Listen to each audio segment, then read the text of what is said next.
All right, so good evening, everyone. I think we are now live. You can start as other people are still joining in.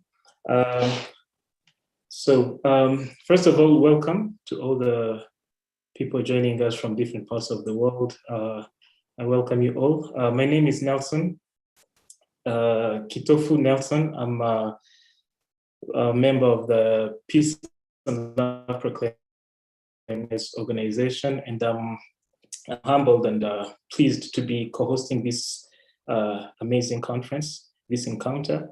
And I'll be co-hosting with Benita. Benita, would you please introduce yourself and say hi to everyone? Hi, everyone. Thank you, Nelson. My name is Benita Joel Habiambere. I'm also glad to be here co-hosting this amazing conference initiated by the young people. I'm also a member of PLP, and I work for Aegis Trust in youth programs to rebuild our country. Thank you so much. All right, so thank you. So just to get straight into it, I just would like to remind you, or just to inform those who just joined us, why we are here, and most especially what we expect from this encounter. So first of all, we're here as different young people, and I would love to label ourselves as an intergenerational audience of different ages and from different parts of the world. So basically, the idea of this conference is just to bring us all together as young people, as citizens of the world, to discuss about how better we can make our world and what can be our contribution.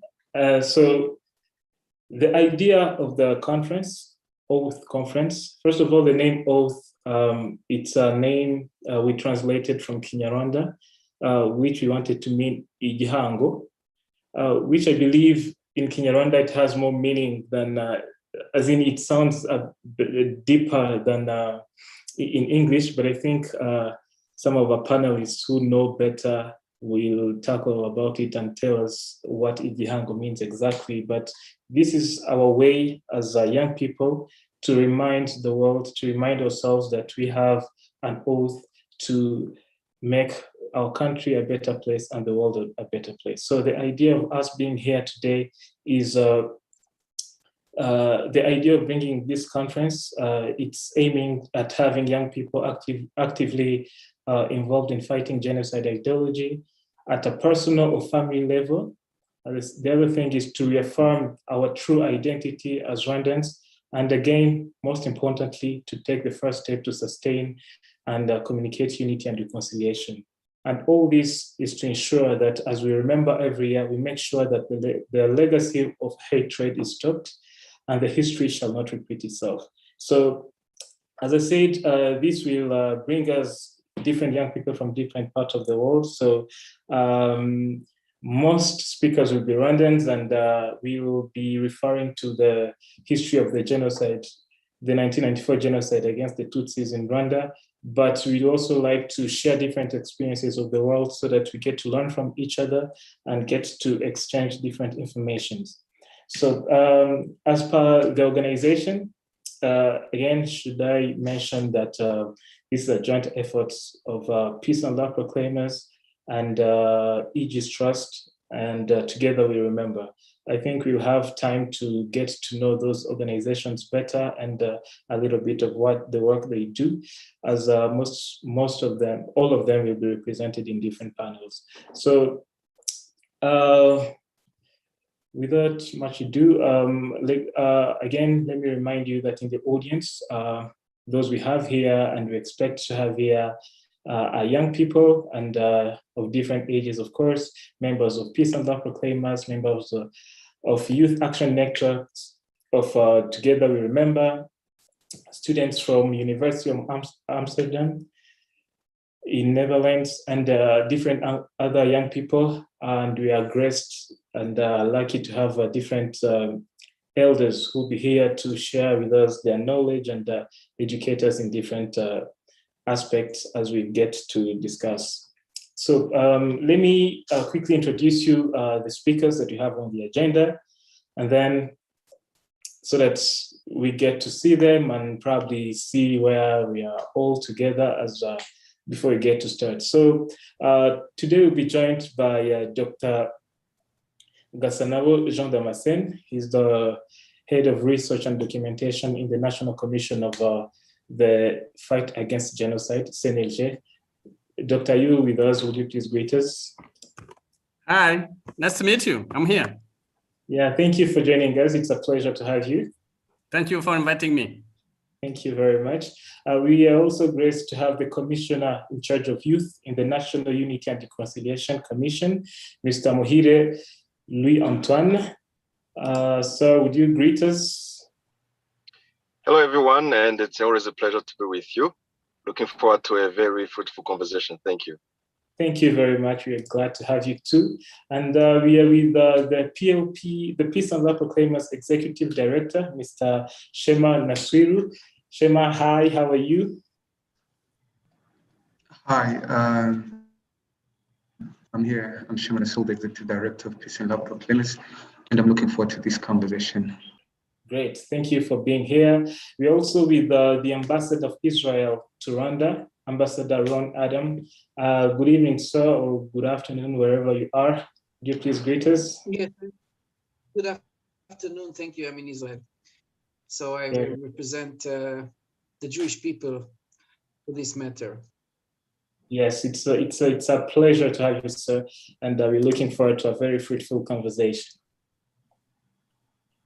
We also have, we'll be joined by the Director of Programs in Aegis Trust Rwanda, Anita Kairangwa. Hi, Anita, can you greet us too?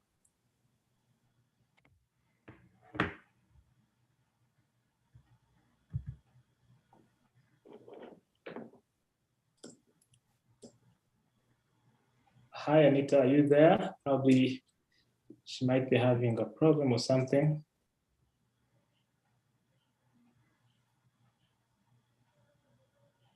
All right, so hi there. Oh, hi, Anita, how are you? Hi, how are you? Yeah. I'm glad to be here. Thank you. Yeah, thank you. Thank you. So we'll also be joined by David Estrin, the founder and CEO of Together We Remember. Hi, David. Hi there. It's wonderful to be joining you from the indigenous land of the Pawtucket in Massachusetts, otherwise known as Boston, Massachusetts. Wonderful to be with you and to be also with all of our students from around the world in the Youth Action Fellowship. Thank you, everyone, for spending your time with us today. Thank you, David. Again, we have a mental health expert, Madame Chantal Mudahogora. Hi, Chantal. Hello, everyone. It's a pleasure to be with you tonight. Yeah, thank you very much for being with us. And then one of, should I say, the youngest on the panel, a member of the Peace and Law Proclaimers, Patience Bamsana Nire. Hi, Patience. Hi, everyone. It's so good to be here today. Great. We're very happy to have you. And we are graced and honored this evening to be joined by the State Minister in the Ministry of Youth and Culture, Honorable Bamorichi Edouard. Honorable, good evening. Good evening, everyone. It's a pleasure for me and for the ministry to be part of this event. Thank you for the invitation. Thank you very much for being here. Thank you for trusting us and honoring us with your presence. So those are the amazing speakers that we have on the agenda today. And I guess, and I hope you're all excited to be having this amazing conversation. So just a quick run into the agenda of today. After this quick introduction, we're going to dive into the first panel of today, which will be discussing the role of the youth in fighting genocide ideology, discrimination, and division. So we'll have different speakers talk about this, and after this panel, we'll make it as interactive as we can. So please feel free to join the conversation from anywhere you are. After the first panel, we'll also kick straight into the second panel, which will be discussing about stopping the cycle of intergenerational trauma. Again, we'll be coordinating as it goes on, and then we'll be receiving interactions and questions from the audience. Then we'll be graced to hear remarks from the Honorable State Minister in the Ministry of Youth and Culture. We're hoping this to take about 2 hours, and I think it's we'll have enough time to at least learn from each other and keep the conversation going. So a quick reminder, the whole intention of us being here, it's just to start a conversation, to bring about this platform so that we can come together, even though we are from different parts of the world, we can come together to learn from each other, to share lessons that the history has taught us, so that collectively we make sure that we're making the world a better place. Collectively, we make sure that as we grow as a people, we're stopping any sort of mass atrocities, any genocide, and we're living a free, a world that we will be proud to leave to our kids and those who come after us. So again, if you want to join the conversation, please be free. For those who are following us from Zoom, just if you have a question or you want to intervene in any way, just write in the chat box. We'll be happy to hear from you. Or if you're following us from YouTube, just go in the comment section and leave your question or whatever you want to tell us. Or if you're using any social media platform, Twitter, Instagram, or Facebook, or any other, just make sure you use the hashtag #OathConference and tag Peace and Love Proclaimers, and together we remember. So sit comfortably wherever you are, take your time, and let's have a great time together. So let's go straight to the first panel. Benita, would you please introduce this panel and continue? Thank you. Thank you, Nelson, for an amazing introduction. So let's go. Our first panel will be about the role of youth, the role of young people in fighting against genocide ideology, discrimination, and division. We chose to discuss this because we want, first of all, young people from Rwanda and from the world in general to be informed, to be well informed, and to understand that they have to contribute to rebuilding this country and the world in general. I think I can start with, I'll introduce the speakers. I'll be with Dr. Gassanao Jean Damascene, the Director of Research and Documentation at CNLG. I'll also be with Muhire Louis-Antoine, the Commissioner of Youth at NURC. I'll also be with Nasiru Shema, the Executive Director of PLP, and Honorable Ambassador of Israel to Rwanda, Dr. Ron Adam. So these are the amazing speakers that we're going to learn from in this moment. Going quick, I would like to ask Dr. Gassanao Jean Damascene. I would like to request you to, first of all, explain briefly the history of Rwanda that led to the 1994 genocide against the Tutsi, how the genocide was possible, and what was the aftermath.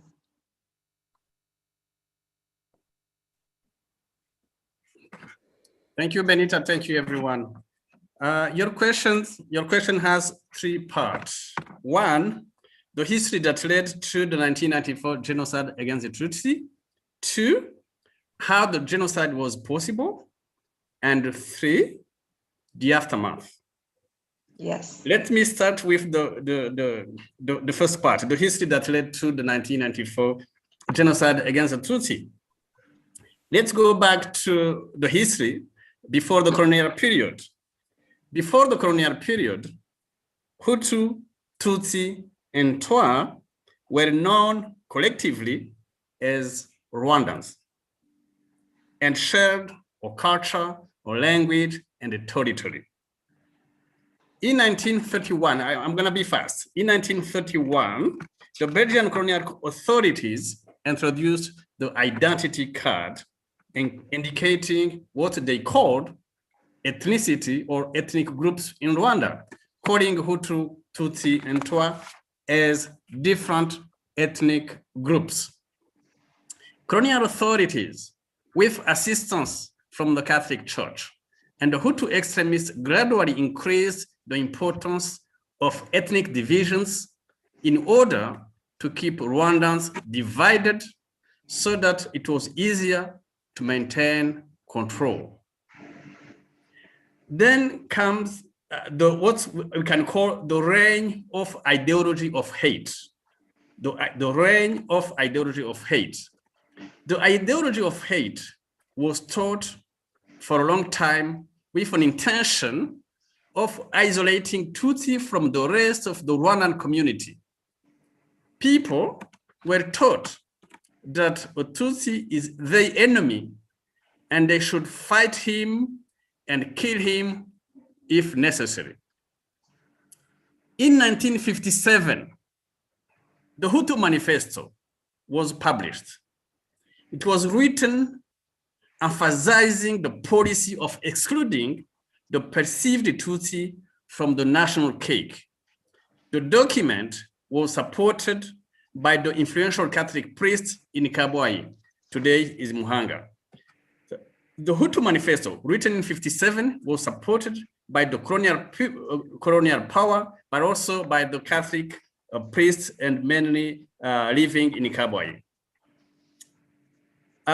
Then in September 1959, September 59, the Hutu 10 Commandments. The Hutu 10 Commandments were written by Joseph Habyarimana Gitera. He disseminated the document in a meeting held in Huye on 27 of September 1959. You remember 57 Hutu Manifesto, 59 Hutu 10 Commandments.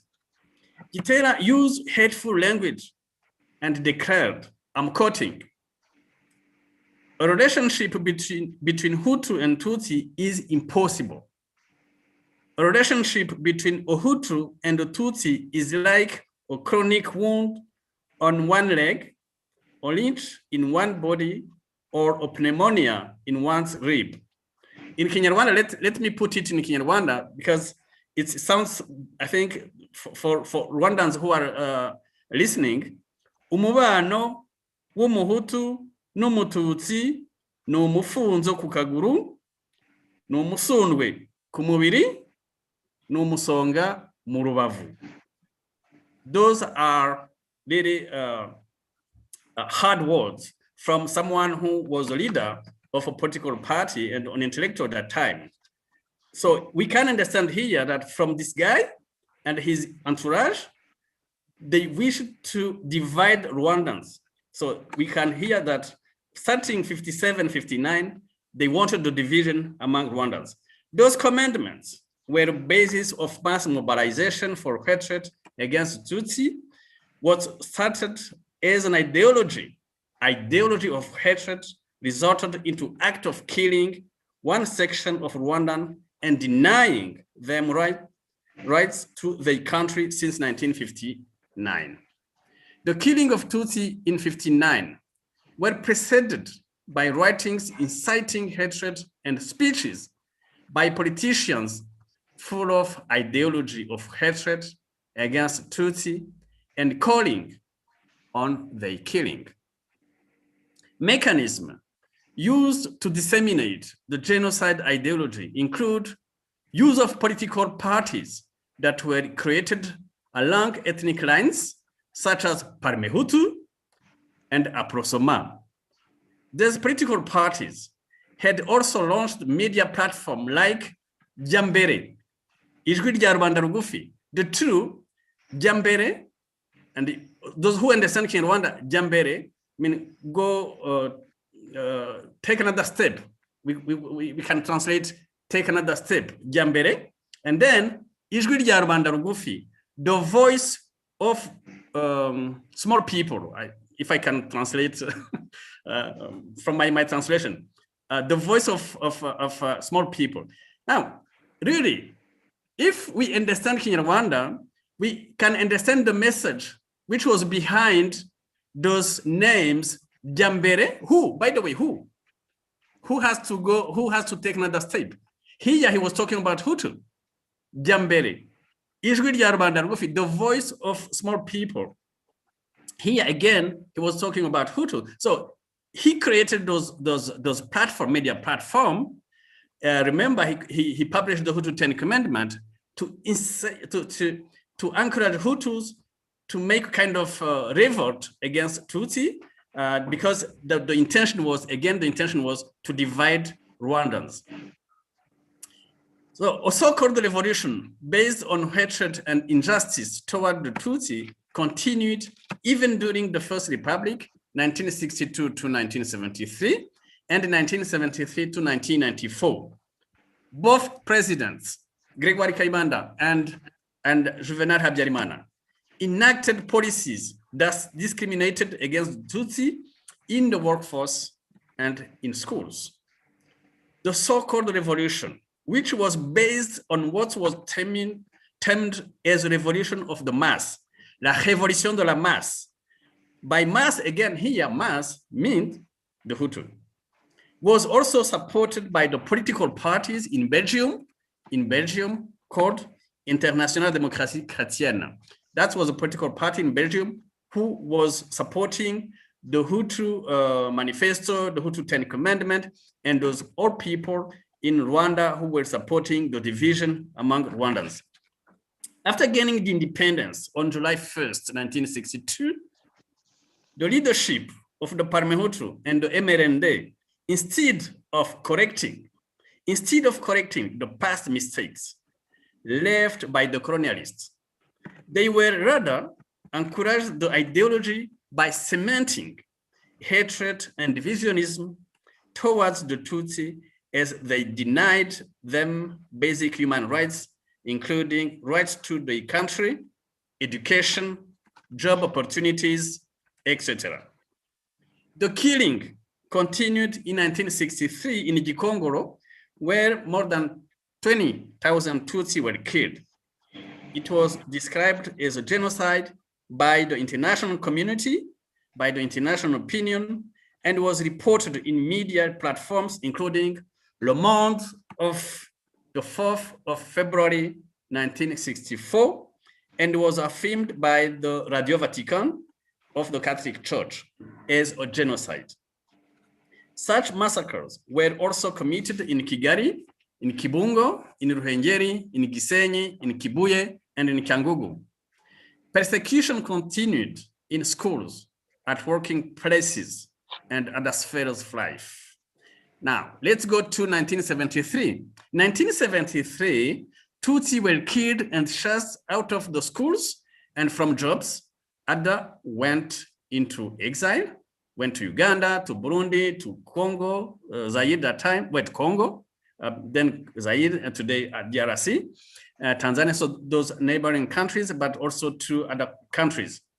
All Tutsi who were refugees were refused their rights to come back, and those who managed to come back were deprived of their rights of returning to their homes. They are the first African refugees who had spent so much long period in exile. Those examples indicate how the genocide in Rwanda was a project that was prepared for a long time, but its implementation became evident to the wider public beginning 1990, after the beginning of the liberation struggle by the RPF in Inkotanyi. In October 1990, Kangura newspaper, which was published by Hutu extremists led by Hassan Ngeze, republished the Hutu 10 Commandment, which described Tutsi as the sole enemy. Between 1990 and 1993, there were killings of Tutsi in former Byumba, Gisenyi, and Ruhengeri prefecture, in Bugesera, in Mbogo. Those killings were the beginning of the genocide, which climaxed between April and July 1994.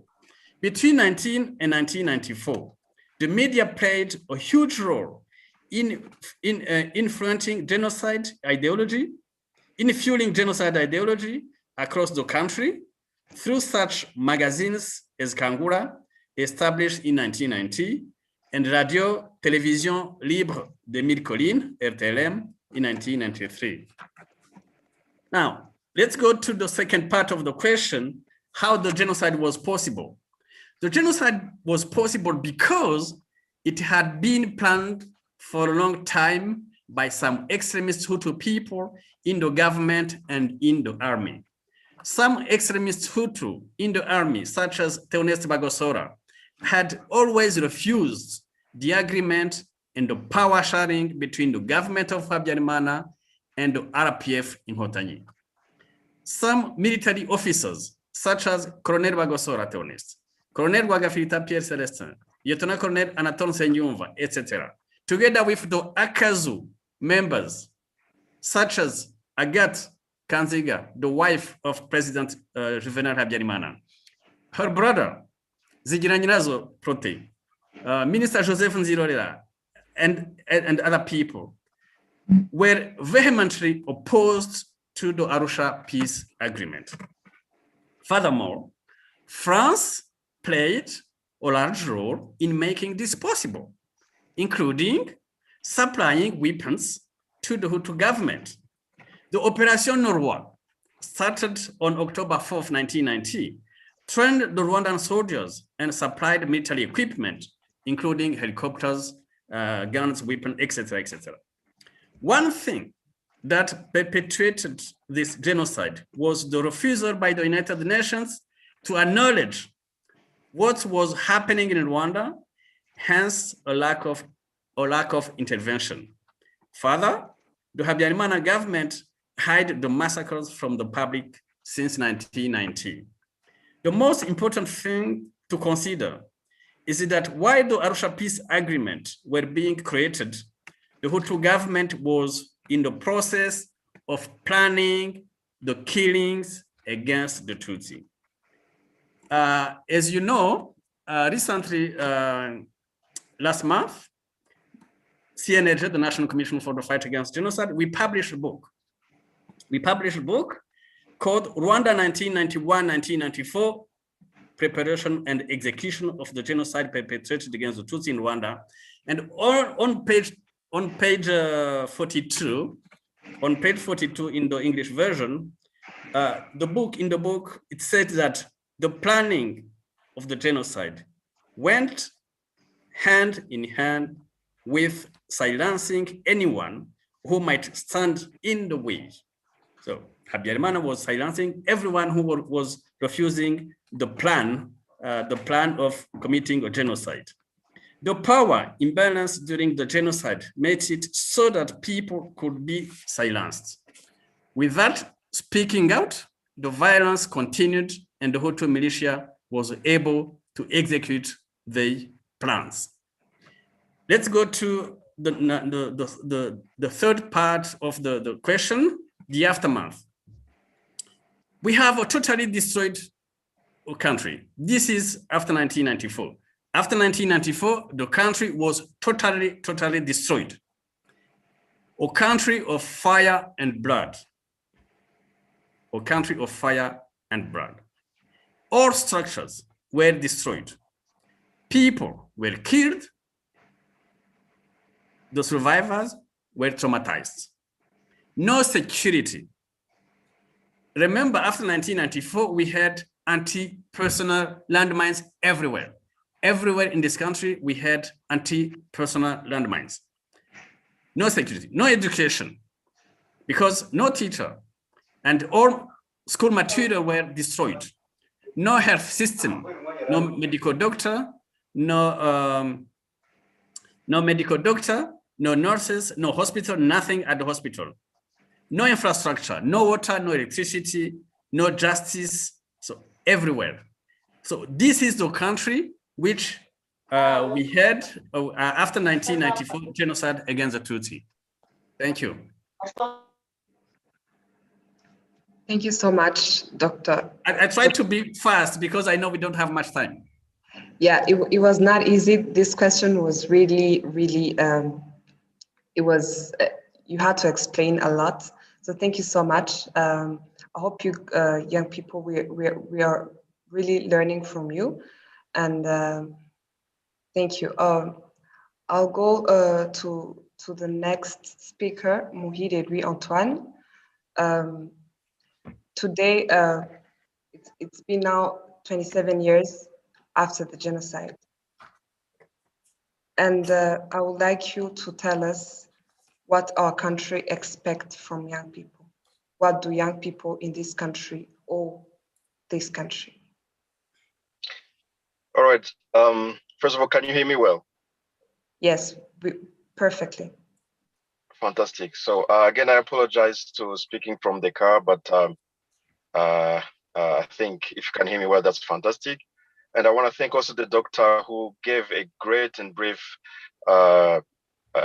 resume on how this country looked like from the day, from the colonial era to after '94 genocide against the Tutsis. So, and I wanted to, when I was invited and I looked at the question you sent me, I wanted to speak from my heart rather than just giving numbers and we are blessed today to have the doctor who gave us a great brief where we came from, and you are all either in Rwanda or have somehow visited Rwanda, so you know where this country is today. But for someone who had 12 years old in the '94 when the genocide against the Tutsi was happening, I was old enough to see from, let's say, '89 up to '94 how what the doctor described was affecting our daily life as a young person. So in '89, I was 8 years, 8 years, and I could see already how this country something was wrong. I remember seeing adults going to Umuganda, this community work that happened once a month, and they will wear the president T-shirt of then, the president of Habyarimana back then, and they would chant as if he was a god.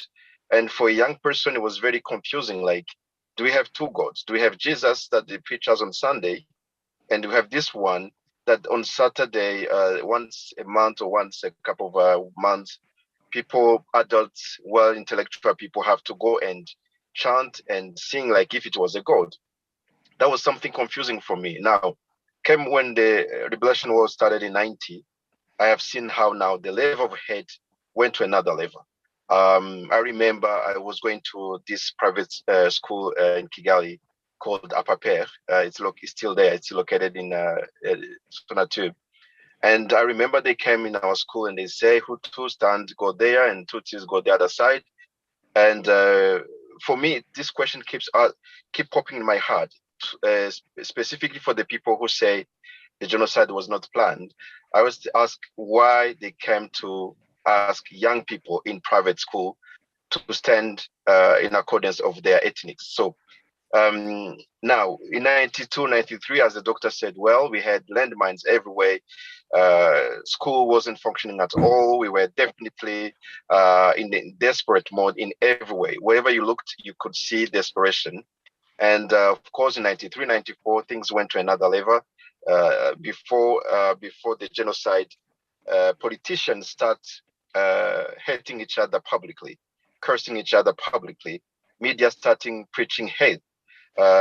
You've heard of RTLM, this radio that was run by young people then, and they were calling other young people as cockroaches, as snakes to be killed, and things like that. So there was other media called Kangura, also were run by young people under 35, because nowadays they have 50, so most likely they were 20 something, and they were definitely inciting to kill each other. And we had also these meetings of so-called political parties where most of them had these wings called Hutu power or power. For instance, you had MND power, MDL power, PL power. All those powers were mostly extremists. And of course, we had one of the well-known brand called CDR, which was definitely not willing to share anything with anyone. So you could see how young people were definitely galvanized in hating each other and hating another part of Rwandans, not because they have done anything, not because they have stolen anything, simply because they were how God created them. So as when the genocide now started, it was just chaos. I would never even wish my enemy to see what I've seen when I was 12 years old.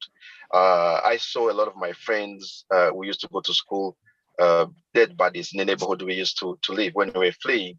And I won't say luckily enough, but I spent only 2 weeks in Rwanda when the genocide was happening against Tutsis.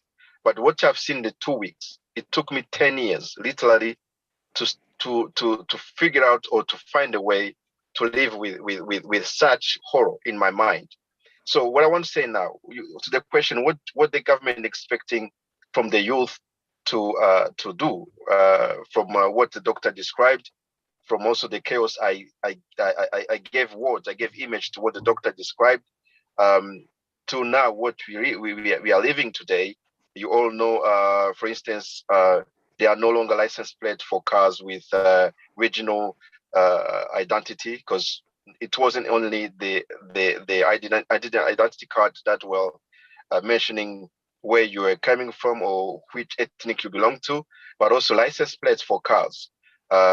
Depending where you are coming, which region you were born from, it had its own first letter. For instance, any letter that was AC, started with AC, was from Kigali, HB from Ruhengeri, other GB from the south.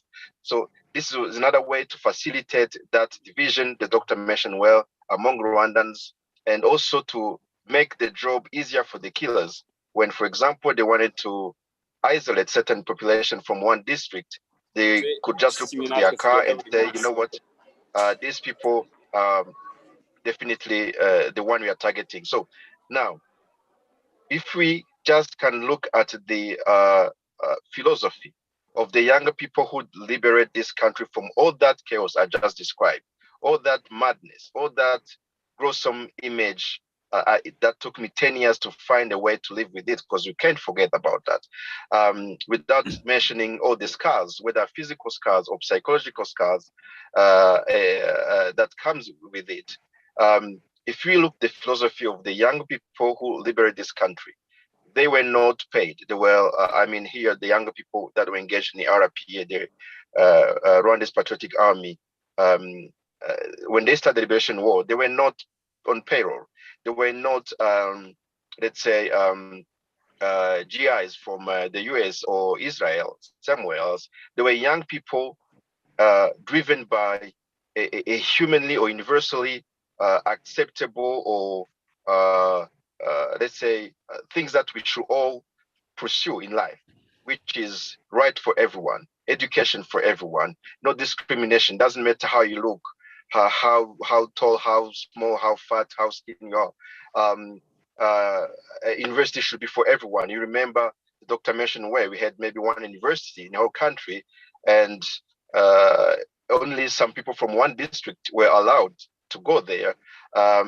Passport for everyone, freedom of expression. You've seen how sometimes even this social media sometimes causes trouble now, because the freedom of expression is a reality in Rwanda. So if you look to that spirit of, say, a human being is a human being, and there are some rights that shouldn't be negotiable, and we should all stand firm when it comes to defend those rights.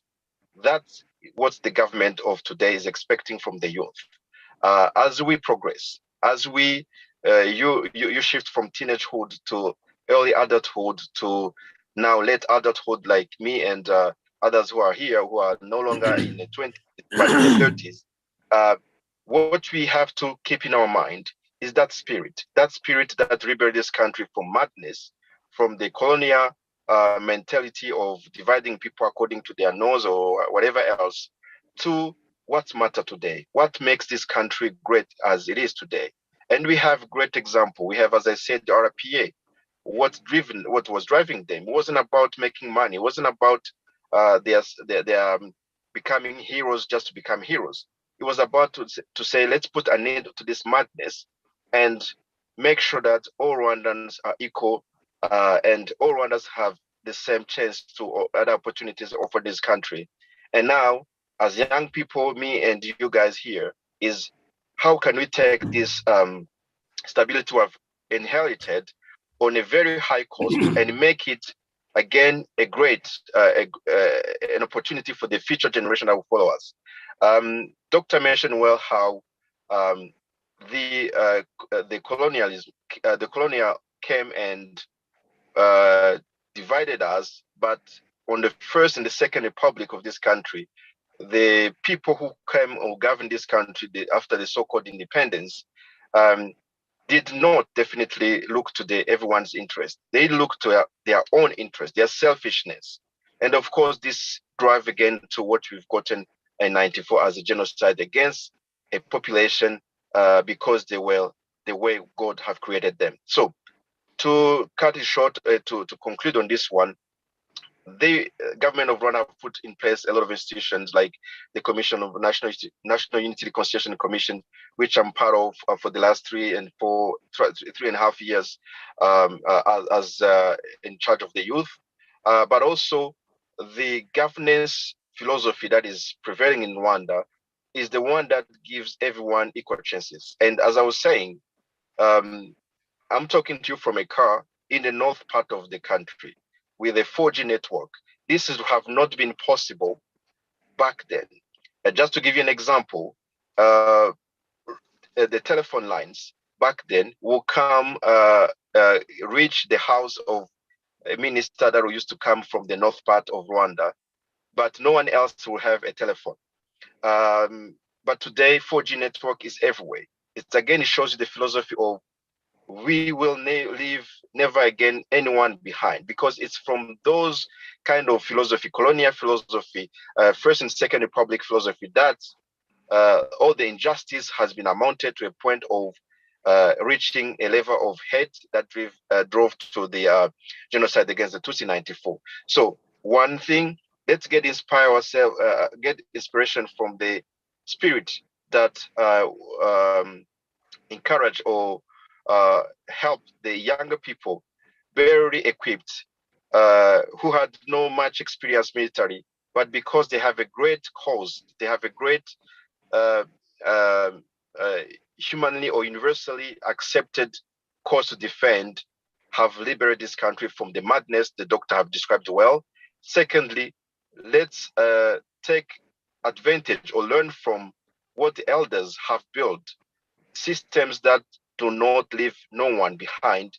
And as the younger people, build something that is sustainable, build something that is open for everyone, build something that is ambitious, because again, it takes a lot of ambition to engage or to liberate a country that was not only defended by genociders, well equipped, but also, as we have been finding recently in some documents, I think the report from France, I forget the publication name, or I think Dr. said something like that, where he mentioned how some Western countries really were equipping and training the genociders to kill other Rwandans.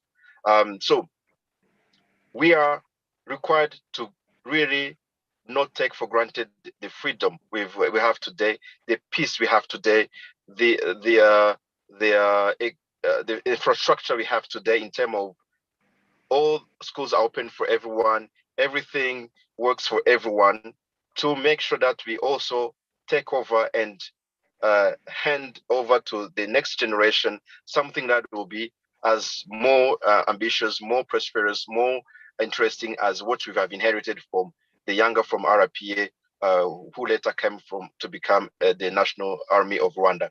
So I wanted to speak with my heart, because sometimes when we give data, how the reconciliation process, where does it stand? We stand on a higher level, because I think you've seen recently the report from the prosecutor when he mentioned that older people from 40 to 45 and up, they were the one with sometime this genocide ideology. But the younger people under 35, the prosecutor have received less case of genocide deniers, although we cannot forget the younger people in Europe who are defending their parents' ideology and others. But in majority, the youth, the generation that came after the genocide against the Tutsi, today, thanks to the great system, thanks to the great leadership, they are standing on a right foot. However, you cannot say we've achieved heaven.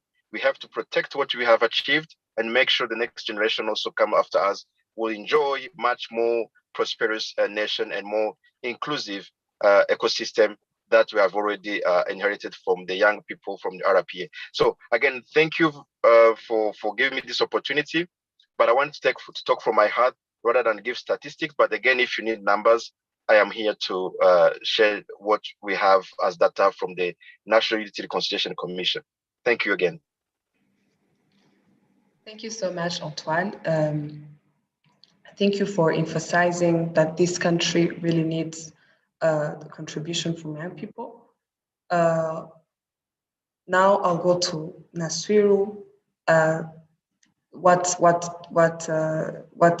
Mr. Antoine said drove me to asking you one question about how do you foresee the future of this country?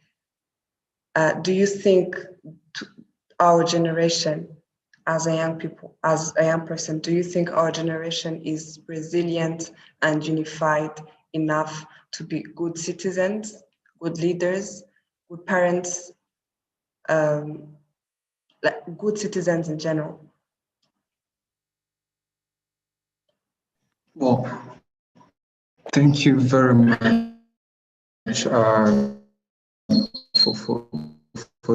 for the question. And if you could see from the different things that has happened all over the years, I would quite touch on the work that we've been doing at POP, uniting young people towards a common mission, which is being Rwanda. And so I would say we have a future. We still have limits. We still have things that are not really going well, but I feel like in the future it's going to be great because when you see where we've come and where we are now, you could clearly see that we're going somewhere. Because someone once told me, if you want to compare yourself, you better compare yourself with the person you were yesterday. If you look at the young people, because the young people were actively involved in the genocide, and if you look at the young people right now, take a look at the organization POP, what we've been doing so far, organizing this conversation and all that. You could clearly see that that we are actually going towards a better future. So I say we still have a long way to go because it's been only 27 years. We still have young people who have inherited the genocide ideology from their parents. We still have young people who have been passed on hatred. But it's normal, but it's not okay. So we still have a long way, but compared to where we've been and where we are now, I could sincerely say that we really have a good future.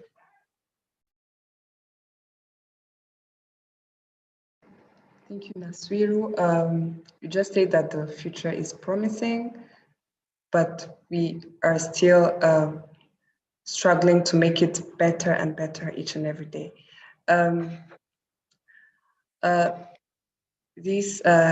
This made me think of listening from another case study, another experience from the Honorable Ambassador Ron Adams, the Ambassador of Israel to Rwanda. I would like you to explain to the audience, after the Holocaust, how was life of citizens after the Holocaust? And how did young people at that time or young people today face the consequences of the Holocaust? What did they do next? Were they involved in rebuilding and reconciliating? Like, how did young people respond to the aftermath of the Holocaust? Thank you. I would like to start by thanking Dr. Damaskin for the good perspective and backdrop of the history that I learned about, but I'm not sure that it's enough taught, and I'll get to this in a moment. So generally, the Holocaust happened 70 years ago. I would say 50 years exactly before the genocide against the Tutsis. My personal story is connected, of course, because my mother was 9 years old in 1944, which was exactly 50 years before 1994. And she was taken from her house to a concentration camp in Germany. And I am a second generation of survivors, actually, because also my father was then in Europe. So let's start by answering specifically your question. No, my parents didn't talk about the Holocaust. And no, I didn't talk to them about it at home, which makes it much more complicated.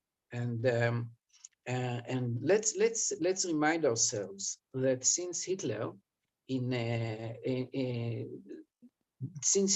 to power in 1933, it was 6 years of preparation for the Holocaust, including the decision about the final solution, which, by the way, also happened in Rwanda. There was a date and a place and a meeting that the final solution was decided. Between 1933 and 1939, the Jews were expelled, were divided, were humiliated, were taken into camps. And later on, between 39 and 45, they were just killed and then burned to death by millions, and no one did anything. And since then, we saw in the history since then, let's say Cambodia, for example, Pol Pot.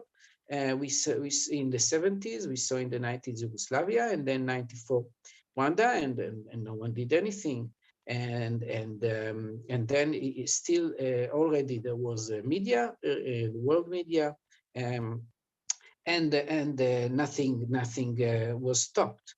And what for what? I mean, the Jews were killed for what?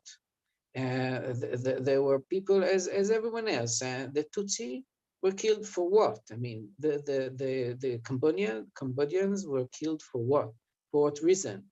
There are people like everyone else. So we need to learn from that. Now, if you ask me about the Jewish experience, now we talk much more about it. But if and today, I'm very happy to speak to young people, and we can ask ourselves, and from my perspective, we should ask ourselves, what can we do? What the young people can do? And I think that the young people can do a lot. And I think I can elaborate on three main pillars that the young people should do.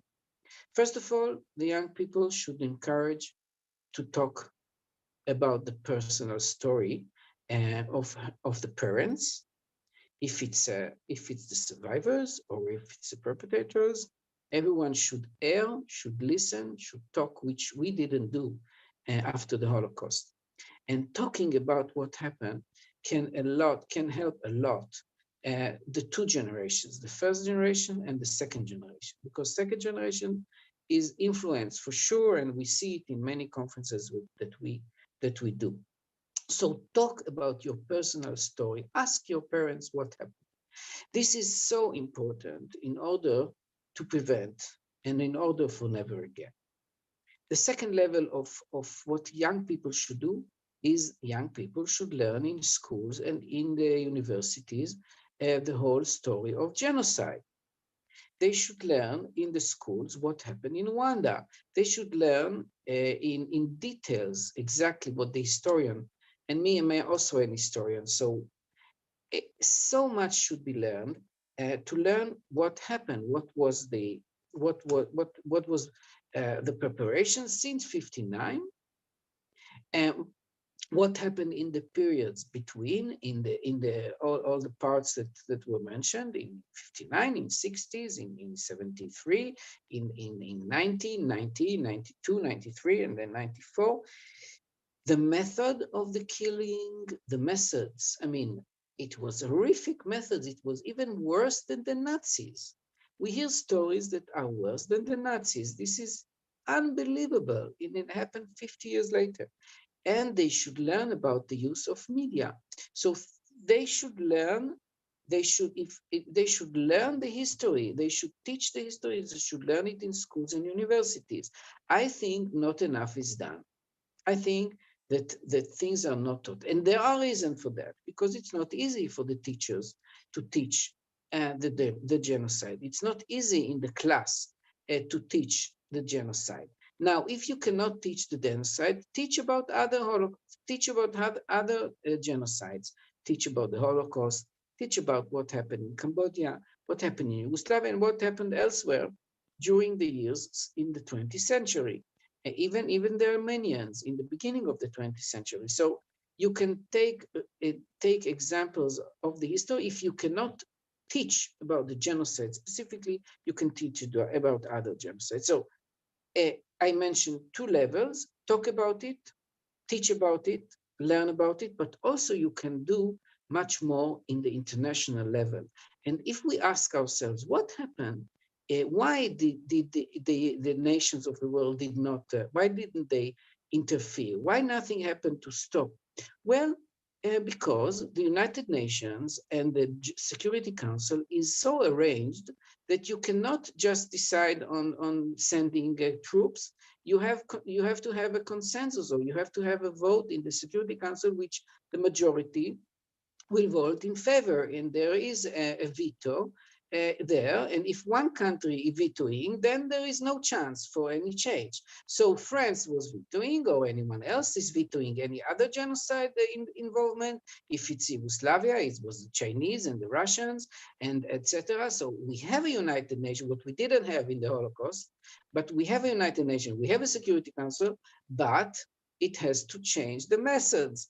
I mean, and nothing will change if we don't call for the UN to change the method of the Security Council decision-making process. And the government of Rwanda and the young people here should also raise this issue in the international level. So talk about it, talk about your personal experience, teach about it, and learn about it in schools and universities, and try to influence your government and the world to change the system of the international involvement.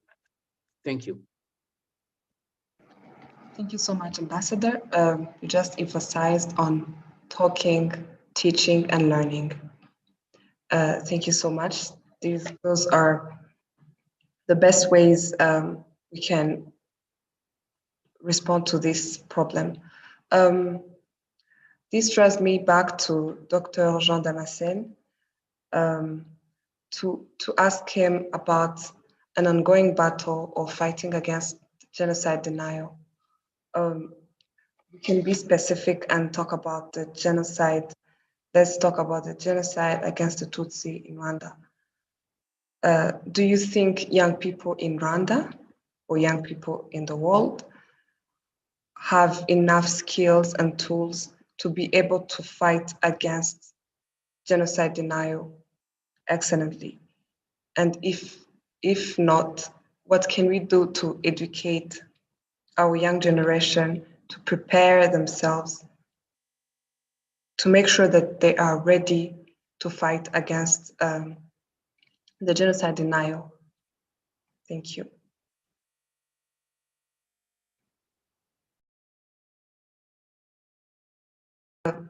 Sir, remember to unmute your microphone. Thank you. Yeah, thank you, Benita. Thank you again. Young people today, I would say, are very smart. They are smart, they are passionate, and what they voice, and they want their voice heard. They are smart, they are passionate, and they want to speak out and to be listened to. They are the future of Rwanda, young people. They are the future of Rwanda. They do have the power to adequately fight against genocide denial.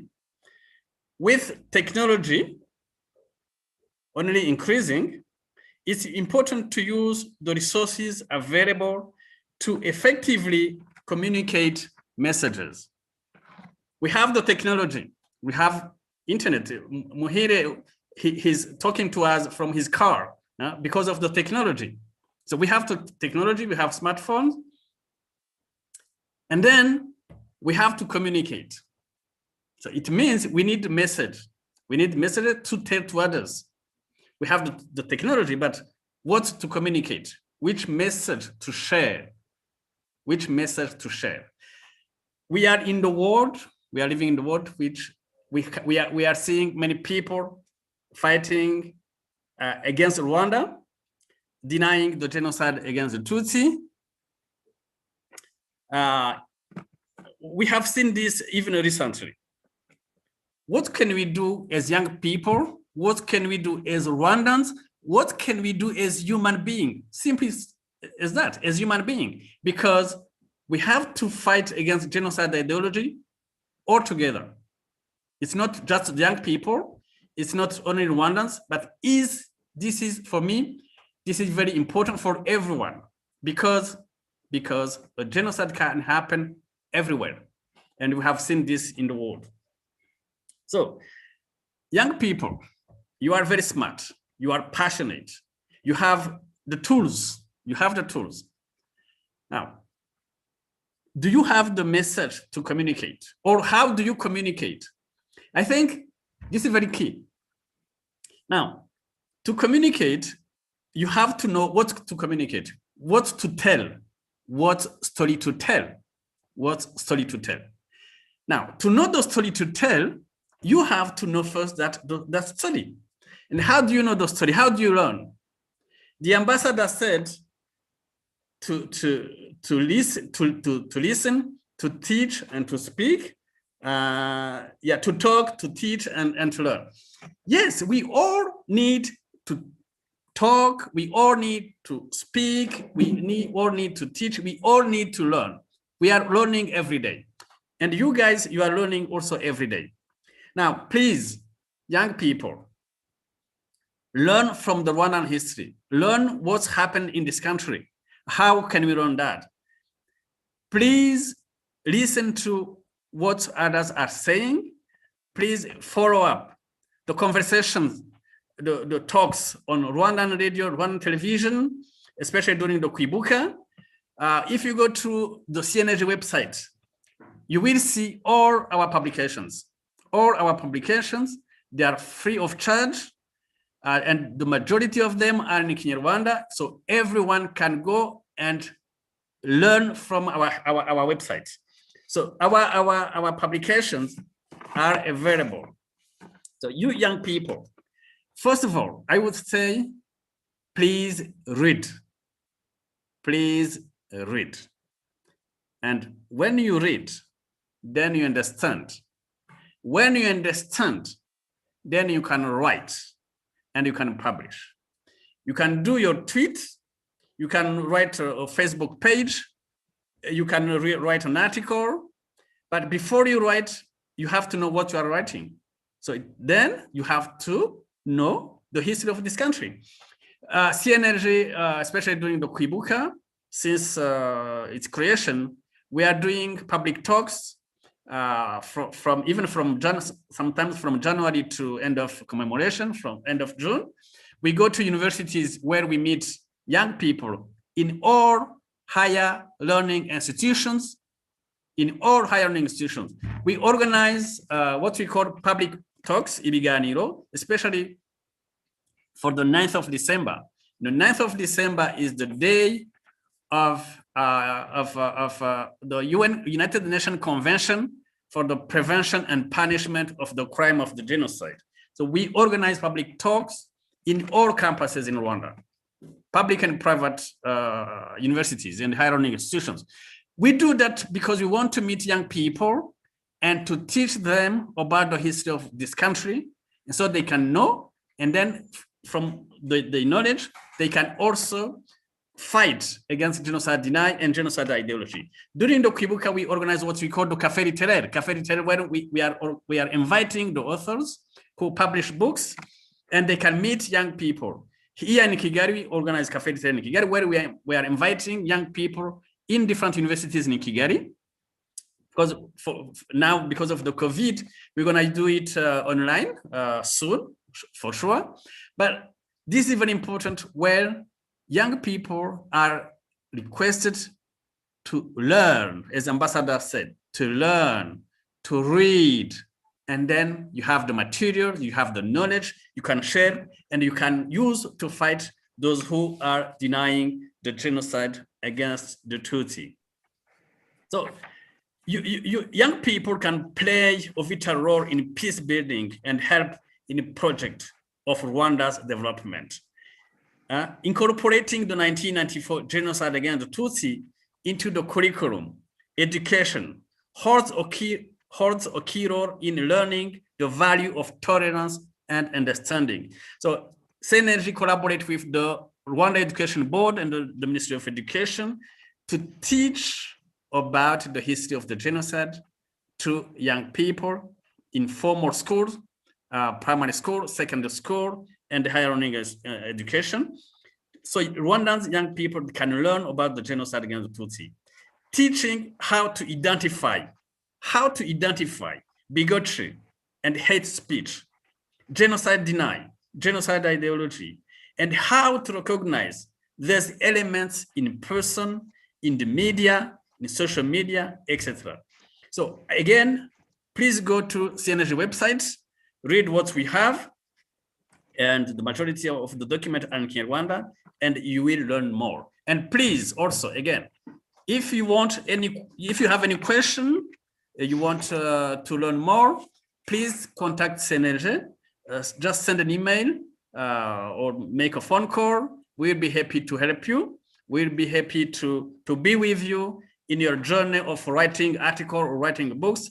I know some young people already have come to CNRG for guidance. Some young people, and we really recognize that this is very important. We appreciate that those young people are coming to us and for advice, and we are so happy to be with you guys. Don't be afraid. Read, write. You can write a song. You can write music, songs, poems, articles, books. Please do your efforts. We will help you. Thank you so much. Thank you so much, Doctor, for reminding us that we have to know and understand our story in order to be able to share and to teach the world and to fight against the genocide denial. Let's go now to the journey of unity and reconciliation that our country has taken as one of the solutions to a sustainable peace. I'll ask Mr. Louis-Antoine to talk about how was the journey of unity and reconciliation effective, and are the young people among people who contributed to the success, or people who are contributing to the success of this journey of unity and reconciliation? But first of all, I would like to remind the speakers and the audience and everyone who will take some time to talk, that we're running out of time, and it would be nice if you be precise and brief as possible. Louis Antoine, did you hear my question? Yes, I got your question, and I'm going to be very brief because Doctor has done a great job in explaining what young people need to do, but also Ambassador, His Excellence, has also given us great advice of being at the forefront of this journey by not only engaging with our government, but also with other government to make things move in a more positive and effective way.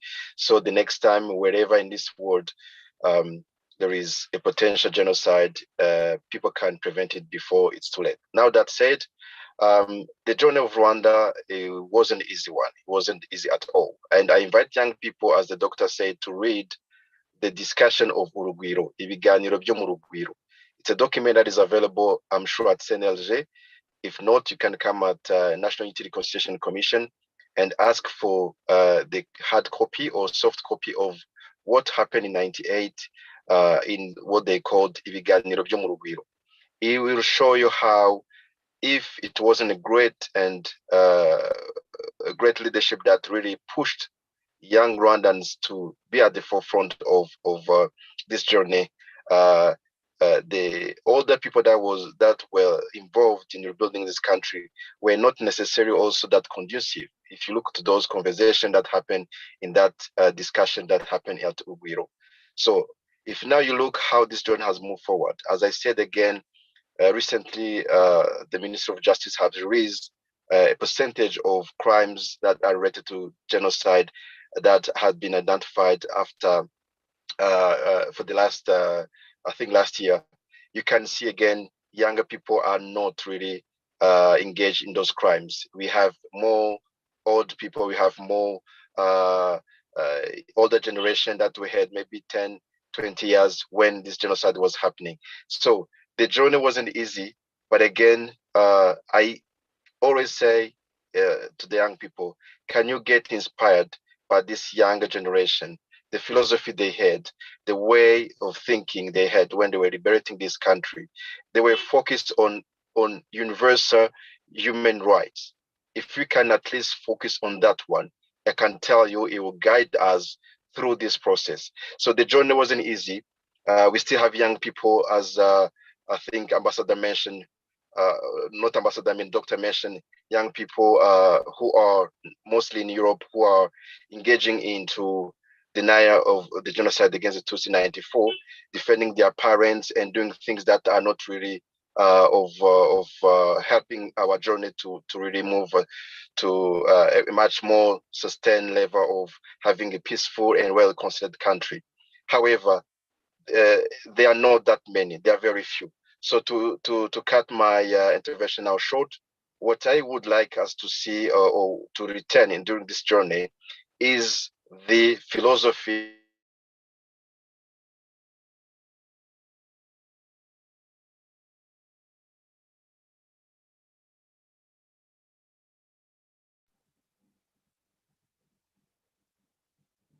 I think, can everyone hear Mr. Mohire Louis-Antoine?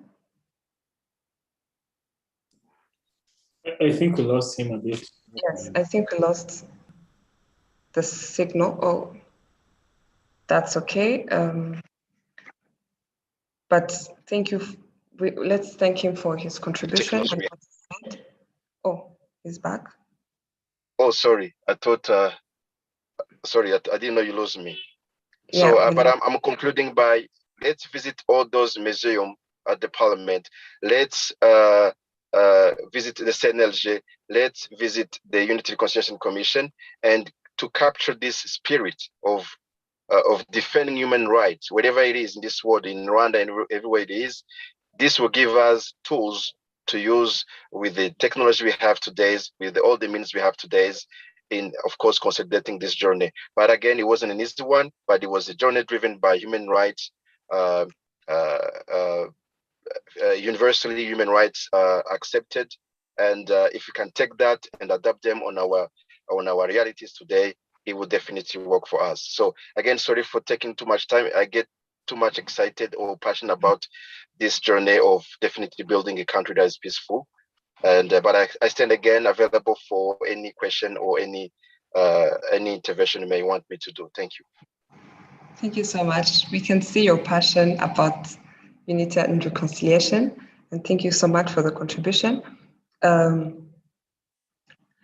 Nasiru Shema is, you are one of the people initiating activities, projects, and different initiatives to fight against the genocide ideology, division, and discrimination. We would like to know if, as youth organizations, if as young people in person, you meet some challenges or you meet some difficulties in your journey of peace building. And please let us know what would you like, what support do you need, what help and assistance do you need? Thank you. Well, thank you very much. I'll keep my remarks brief and easy. I'll start with what the ambassador said about learning, and it's one of the difficulties that we've encountered as young people, because genocide is such a sensitive conversation, so you need to also be sensitive, but you also need to actually learn about it. And as other speakers have not touched on the facts, so I would just like to have some facts out, few facts on the genocide ideology, so that the people following could actually understand how it's actually good to learn, so that when you speak, when you try to educate young people or other people about the genocide, actually be much easier. So I'll just start with the naming. So most of the things that we face when it comes to genocide denial is actually the naming. Most of the international media call the genocide the genocide against Tutsi the Rwandan genocide, and this comes from a resolution of the UN which was adopted in 2004, but it was recently there was also another resolution 74273 entitled International Day on the Reflection of the 1994 Genocide, and ever since it was adopted, some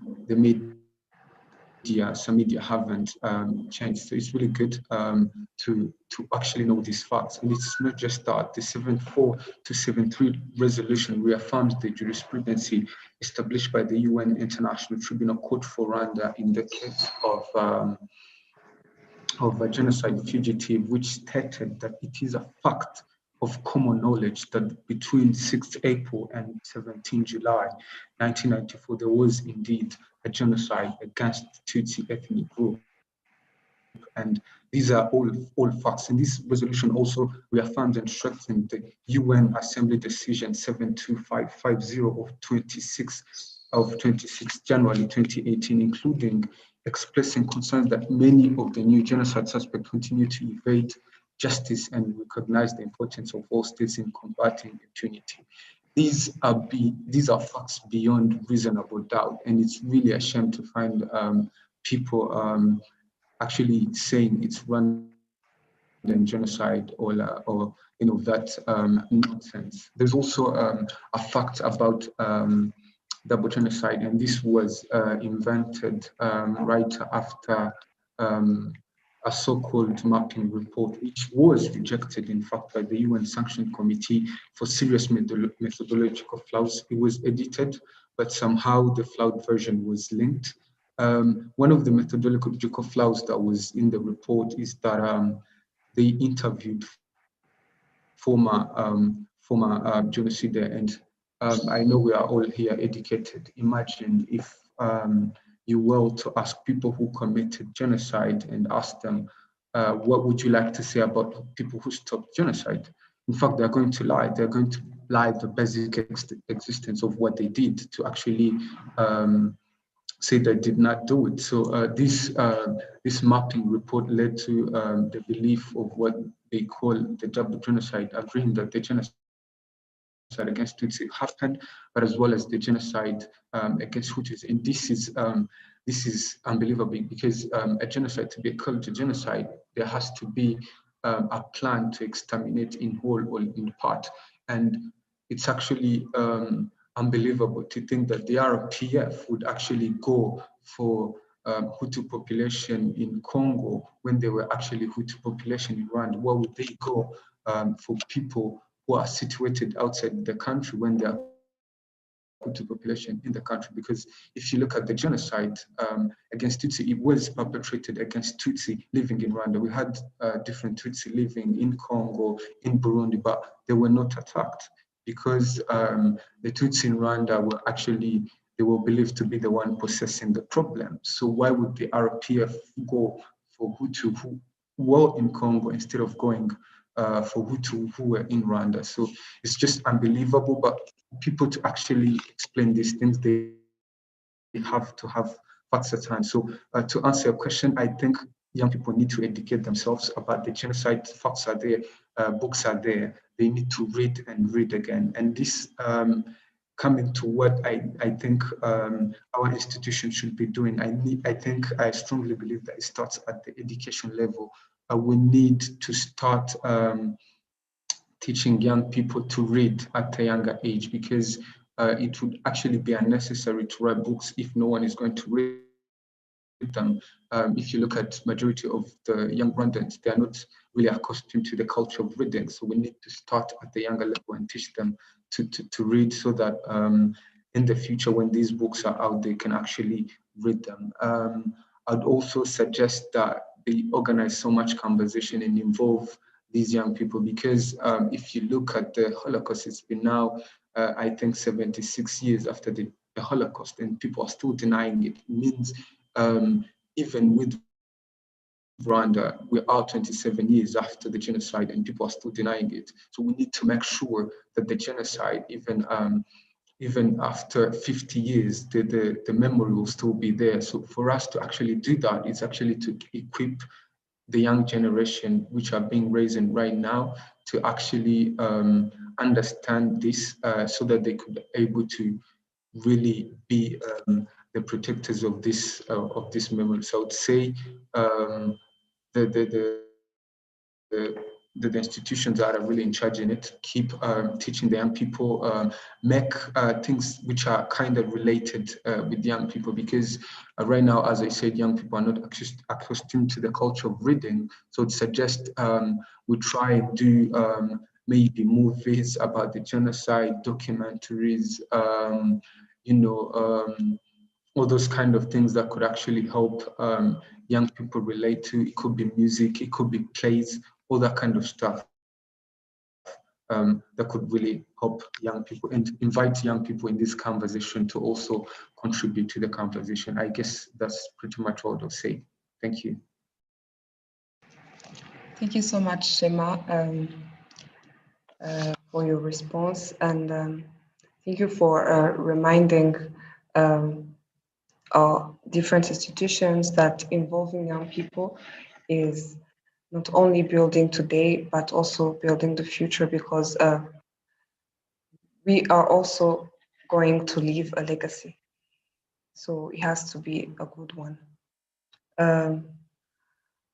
We're close to the conclusion of our first panel, but I would like the Honorable Ambassador of Israel to Rwanda, Ambassador Ron Adam, to tell us what we can do, what the world can do to make never again a reality. What can young people do to make never again a reality? Because as you said, genocide happened 70 years ago. The Holocaust happened 70 years ago. But then the world started talking about never again, but then it happened in Rwanda, it happened in many places in the world.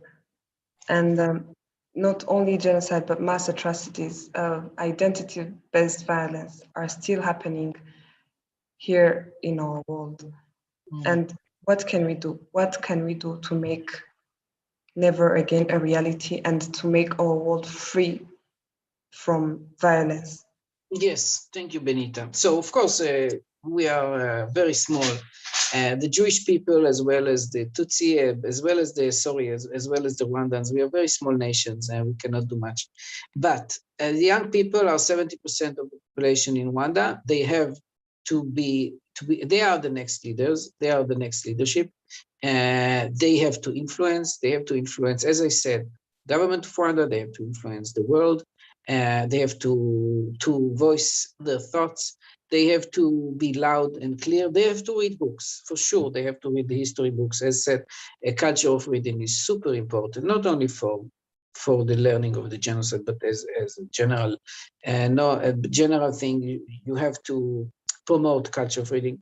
But let me tell you, I think that the young people should learn from our experience, the experience of the Jewish people.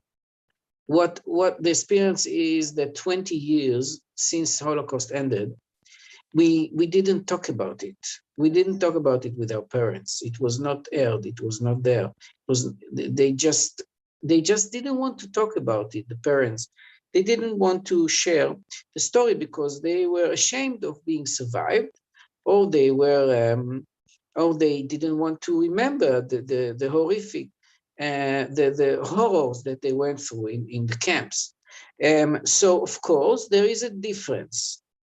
No, there is no difference in the methods. There is no difference in the final solution. There is no difference. It's copy-paste the Holocaust and the genocide, yes. But there is a difference in the aftermath. The aftermath, we never saw the Nazis, or we didn't see Germans for 20 years. Germans could not come to Israel for 20 years. We Israelis could not go to Germany for 20 years. It was not allowed. In the passports of my parents, it was written, this passport is valid for all countries in the world except Germany. So we could not go to Germany and we didn't meet them. No one met any German for 20 years. And until we signed an agreement of reconciliation in the early, let's say, in the 50s, but later on the relations started in the 60s. So, but you don't have time. You don't have the 20 years. You are together since day one. This is a big challenge for the society of Rwanda. Big challenge. And it's a big challenge to speak. To speak is a big challenge. To teach is a big challenge. To learn in classes. But you have to do it. There is no other way. You are together. You are second generation together. You build a country. You don't have 20 years. You actually are 20 years old now. I mean, let's say nothing happened until 2000. It was a chaos. It was black. It was blood. It was mentioned before that there was nothing left. Of course, there was not much before that. Under Kaibanda and other Habyarimana, not much. I mean, it was corrupted and disgusting. But now there is a lot, and since 2000, the Rwandan is changing. And you don't have 20 years to wait. You have to do it now. So let the young people, let us hear the young people. Let the young people, as I said, learn from our experience, talk about it, teach about it. And you know, and I heard about Holocaust denial and genocide denial. Yes, it is a problem, but it's ridiculous. It's ridiculous to talk about Jews who killed 40 Nazis in the Warsaw Ghetto Revolt. It's ridiculous that the Jews killed Nazis. It's ridiculous to talk about revenge because there was no revenge. And there is no need for revenge. Reconciliation is there, also with the Germans, and also between Hutus and Tutsis. So Rwanda is one. Let's mainly talk about what happened. Let's learn about it. About genocide denial, it's a challenge, but it's usually it's a non-starter. Everyone knows that it was prepared carefully with lists for years, a genocide against the Tutsis, and there is no argument here. So I think I made my point, and I hope that the young people will take the lead as they should, because they are the majority. Thank you. Thank you so much, Ambassador, for your great contribution. Now, we're concluding our first panel. Allow me to thank our speakers. Let's join hands and give them a clap for an amazing and informative conversation. Thank you. Thank you, Ambassador. Thank you, Dr. Jean Damascene, Mr. Muhire. Thank you, Nasir Shema. You just gave us lessons, experiences, and very, very informative conversation. One thing to put emphasis on is that young people should have to learn about their history, have to learn about their stories, so that they are prepared to fight against the genocide ideology, the divisionism and discrimination. I hope you guys enjoyed this conversation. I hope you learned a lot from this. So thank you. I would like to tell you that we'll go straight to our second panel. Oh, sorry, we're going in a break of a few seconds, like 30 seconds. You can take a sip on your coffee, drink some water, or just for a few seconds, and then we'll be back with our second panel about stopping the cycle of intergenerational trauma. Thank you so much. Audio Jungle.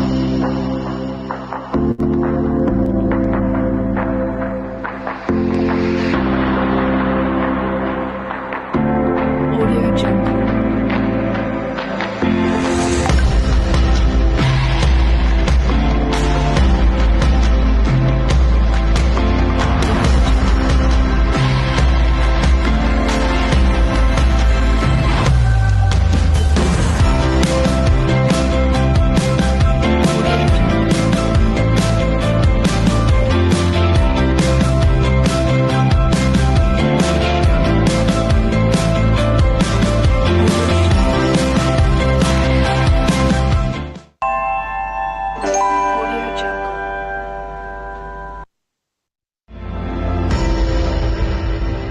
Audio Jungle.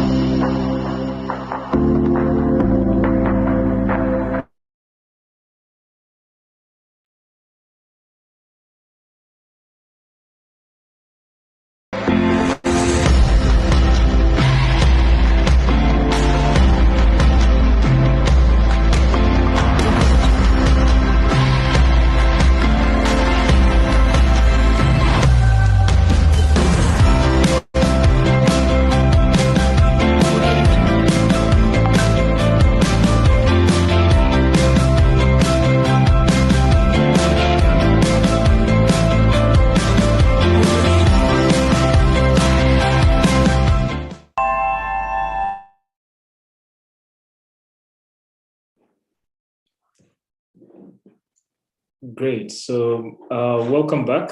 I think that was a very short break, but it was important to at least breathe a bit and come back.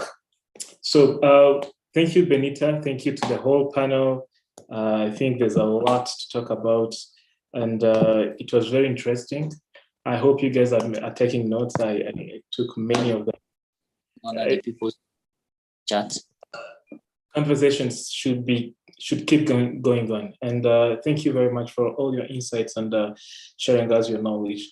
Now, as Benita introduced, we're going to the second panel, which I'm very excited about. We're going to talk about the aftermath of the genocide. Most of the conversation in the first panel were focusing on how the genocide was planned, happened, and the direct effects of it. But now we're going to talk about the generation that came after.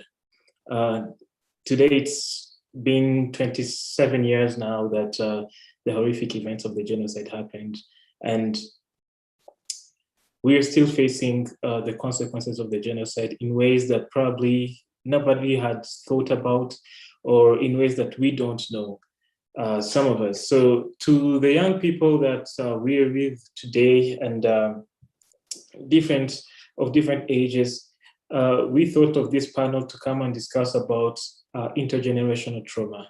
So in this panel, we're going to talk about how to stop intergenerational trauma, but of course, we'll start by trying to understand what it is, what is the intergenerational trauma, how can we stop it, and most importantly, what will be my role. And when I say my, it won't be just the general as young people or just a community and all, but we'll be focusing on a personal level, me as an individual, me in what I do in my life. What can I do? How can I contribute to this? So I had introduced our guests, my panelists, but I'd like to have a very, very quick introduction to to them. I'll start with you, David. Would you please introduce yourself and mostly what you do at Together We Remember, what it is and what it does, the organization? Sure thing. Hello, everyone. It's wonderful to be with you all across the world. Again, I'm coming to you from Boston, Massachusetts, the indigenous land of the Massachusetts and Pawtucket. So I lead Together We Remember, which is a movement to empower the next generation of leaders to end identity-based violence by turning collective memory into collective action. So we are uniting people across lines of difference, across borders, generations, disciplines, all who agree that we can use the stories of the past to inspire a more peaceful future, but our efforts to build peace now and in the future are dependent upon first understanding what is the history that we have inherited all across the globe, and supporting each other in that work. And so we have various programs, but we really focus on Genocide Awareness Month in April as the time that we spark our Together We Remember flame across the world with survivors, their family members, and their allies, and welcome people into the movement. And the ultimate goal of our work is to achieve what we call Mission 2048. And 2048 is the 100-year anniversary of the Genocide Convention. And our hope is that by 2048, we live in a world in which never again a world without genocide and mass atrocities is a reality. So there's quite a bit of work to do, but that is our moonshot, and we work primarily with students and genocide and atrocity survivors through various programs, which I'm happy to tell you guys about later. Great. Thank you very much for that quick intro to those who didn't know what you do. Shall we also hear from Anita Kairangwa, who works for Aegis Trust? Could you please introduce Aegis, what you do as the organization before we get into the conversation? Hi everyone, one more time. I'm called Anita Kairangwa, and I work with Aegis Trust since 2013, where I serve under its Peace Education Initiative. So Aegis works to prevent genocide and crimes against humanity. We do this through education, and specifically peace and values education, where we target people like educators. When we say educators, we actually mean teachers and parents, because they both educate. And we also target youth, young people, and also researchers. So when we do our education, we look at 3 areas, or maybe I should say it is a threefold kind of approach. We look back. By looking back, we're focusing on psychosocial reconstruction of those affected by ended crimes against humanity, mass atrocities, or genocide. We also look into the present, where we engage in evidence-based campaigns. Specifically, we speak out and advocate for people at risk. We also look forward. This is what we actually do currently. We deliver peace education through both non-formal and formal provision. So this basically consists of not only training on critical thinking. We really serious about critical thinking because we know when you ask questions to people who committed genocide, most of the time the answer is the radio said it, or the mayor said it. That time we used to call them burgmestre. He said it, and you're like, what is your role in all this? So we wanted to increase people critical thinking and positive values, but also train them for sustainable livelihoods. It is also, as you know, manages the Kigali Genocide Memorial as a place of remembering and learning. So that is my introduction. Thank you. Great. Thank you. That was so inspiring, though. Thank you for sharing that. And then let's hear from Chantal, who is a mental health expert. Please tell us the work that you do, and introduce yourself to the conversation. Thank you, Nelson, and thank you everyone for the opportunity. My name is Chantal Mudahogora, and I have a master's degree in psychotherapy.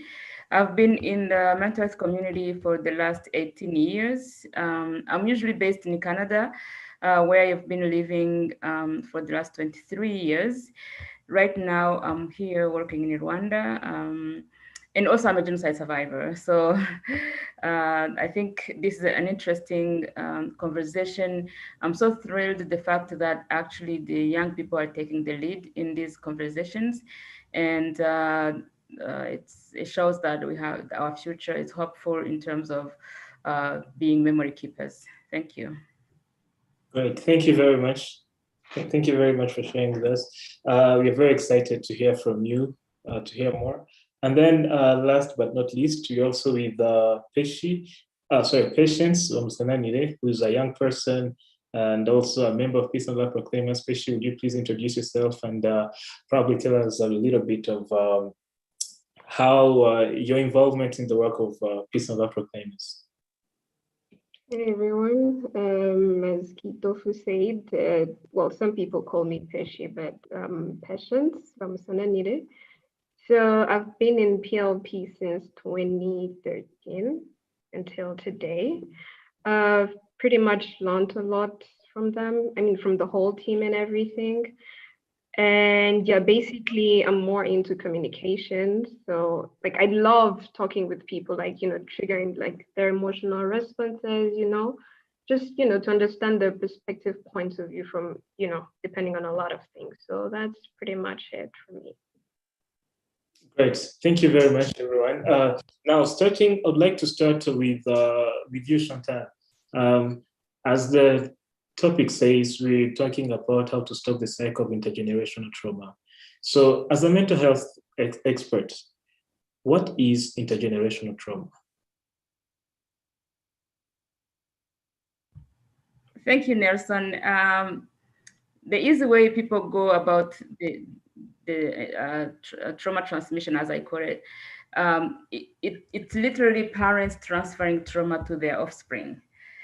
That's a short form of it, but this, the explanation is much wider in a way that it's not just those words. You have to learn what kind of mode that it is being transferred, and you have to learn what is being transferred. So how does it get transferred and what is transferred? I like the explanation given by Volkan in 1997. He wrote a book, and his explanation appeals more than any other literature that you can see around, where he says about transgenerational transmission is when an older person unconsciously externalizes his or her trauma her trauma to into the developing child's personality. So the child therefore becomes a reservoir for the unwanted, troublesome parts of the older generation. So, which means that the older person will unconsciously, no one really transmits trauma voluntarily. It has to be unconsciously. So they will transfer that trauma or PTSD to the child, and then the child becomes the reservoir of those emotions. That's basically what Volkan said. And I have to mention that we don't even have much literature on the trauma transmission or intergenerational trauma. except for the Jewish, and it has been around. We started talking about it back in early 90s, which is not that far back. So we are still learning. We are still learning about how it is being transferred and what kind of transmission channels or vessels. So talking about the mode of transmission, first of all, trauma transmission isn't always negative. You know, this conversation is very hard to do in a very short time. That's why I'm trying to mince my words and try to find the key things to share with you guys, because the topic is very wide. We did the research in 2018, so I will share it in the conversation. So you guys in the chat room, you guys can read the research about trauma transmission from the survivor parents to the Tutsi survivor parents to their offspring. So the trauma transmission isn't always negative. There's also the transmission of legacy, which usually increases the capacity for resilience. That's part of the transmission, which is a positive thing. However, though, the transmission is always associated negatively with what looks like some kind of psychopathological, mostly known as traumatic syndrome disorder or PTSD. That part we will look into today more closely, because it's more what is interesting us today. Because I know most of young people come to me in the clinic to say, okay, so you're saying that we have trauma too. We were not here in the genocide. We were born a few years after the genocide, or we were too young to remember what happened in the genocide. So the mode of transmission comes in different parts. One of it's psychodynamics happening in the family, and that affects the interpersonal relationships and socialization. It's that itself creates that unconsciousness displaced of emotions from parents to the children. And you know, at young age, children look at their parents as modeling. They take them as role models. So therefore, they will copy what their behaviors or their emotions and then internalize them. So that one part of mode of transmission, which is interpersonal relationships or socializing. So the second mode of transmission is communication. As survivors, we don't have narrative. We haven't learned how to tell our story, and we haven't gone through the grieving process to have the words to express our pain and our brokenness. So therefore, our narrative is fractured.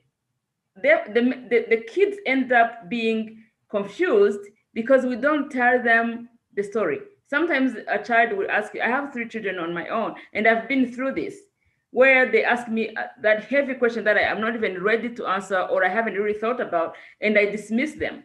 And that's very wrong, because it gives a message to the child, they get confused. So, and when they get confused, they will look for other means, because they're very, very curious. They will look for other means to know what happened and what you are trying to hide, because they don't understand the fact that you're not ready to disclose. They are thinking maybe you're hiding information from them, or you're concealing something. So their curiosity will take them somewhere else to look for answers. And sometimes they pick wrong information. So I can give you an example. When my kids were growing up very young, being in Canada, they asked me if their grandparents, who are my parents, and the grandparents from their father's side, if they were bad guys. So what were they being killed? Were they bad guys? And why the police was not there to protect them? So those are the questions that the kids will ask, because they are curious to know. And if you're not strong enough to answer correctly, they will pick their own answers, or they will look for answers elsewhere, and sometimes pick them in the wrong way, as I said.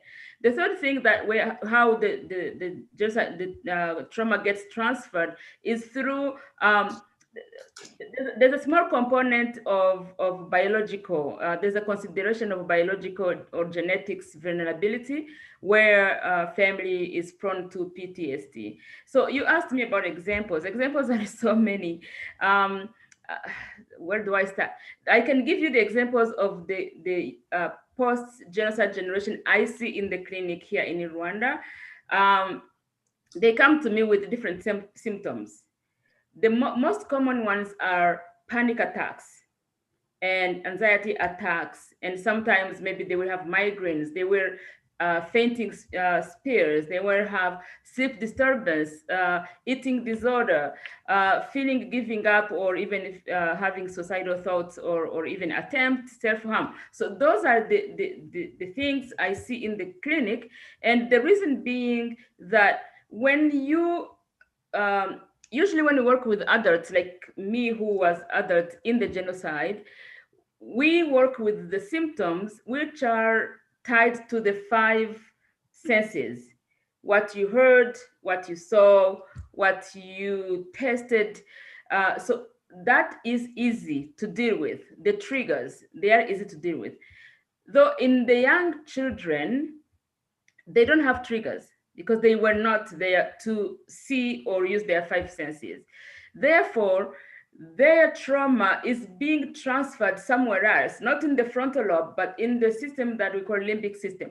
In the limbic system, when you are a child or still in the womb, the brain will send some signal to register some danger, but you don't have the information on that danger, which means that you will be reacting, you have a body physical response without having control on the information that your body is reacting on.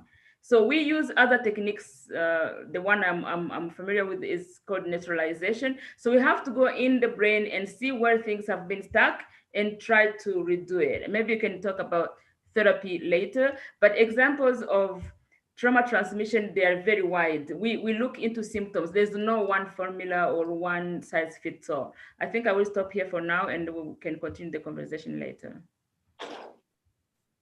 Wow, thank you very much. That was very insightful, and I think it raises a lot of questions because there are so many elements to the conversations that one would like to pursue in different aspects. But as for now, I would like to go to David.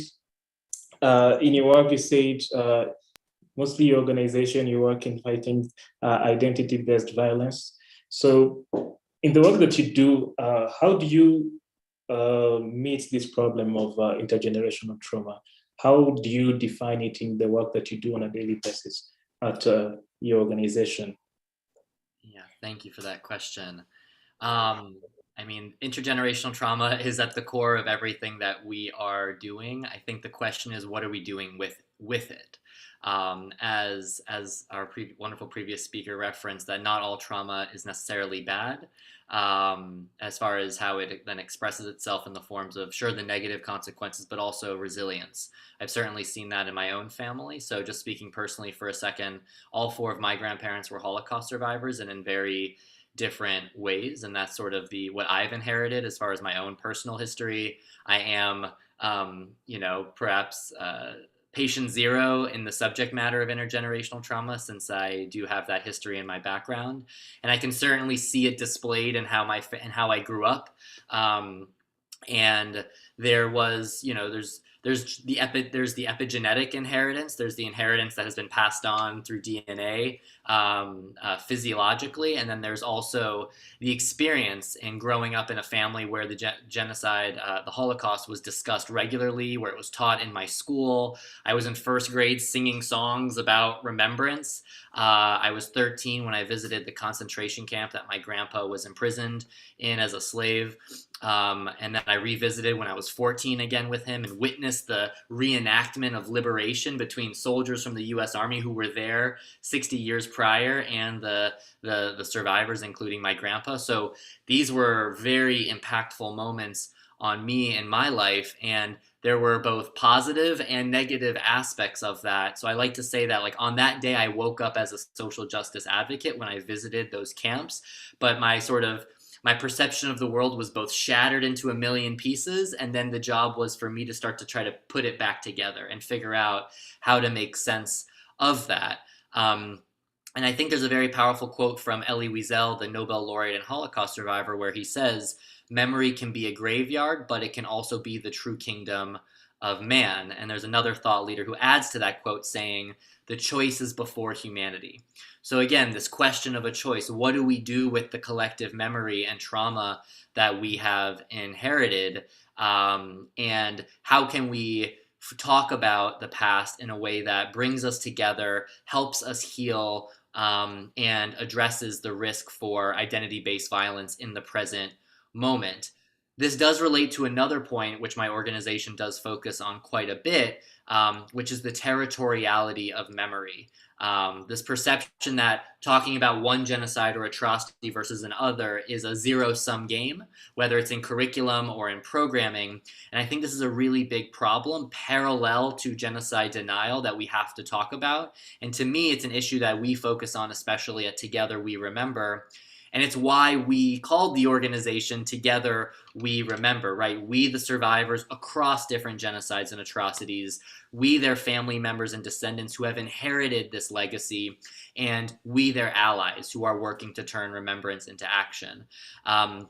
So we are building infrastructure for collaboration on remembrance programs, initiatives like this that are bringing people together from Israel and Rwanda, the United States, the Netherlands, and elsewhere around the world, because to me, that's truly how we are going to make the most progress. So for me, in our organization's work, I believe the best tool in countering denial and distortion of how we remember different genocides and prevent them in the future and respond to them in this moment is effective allyship. So that's really what our work is about. It's about how do we create programs and initiatives on social media in our physical communities where we're not only remembering the past, but we're also talking about how to make something of that memory, not just the sacred healing aspect, which is, yes, important, right? Let's read names for 24 hours at a vigil. That is very important.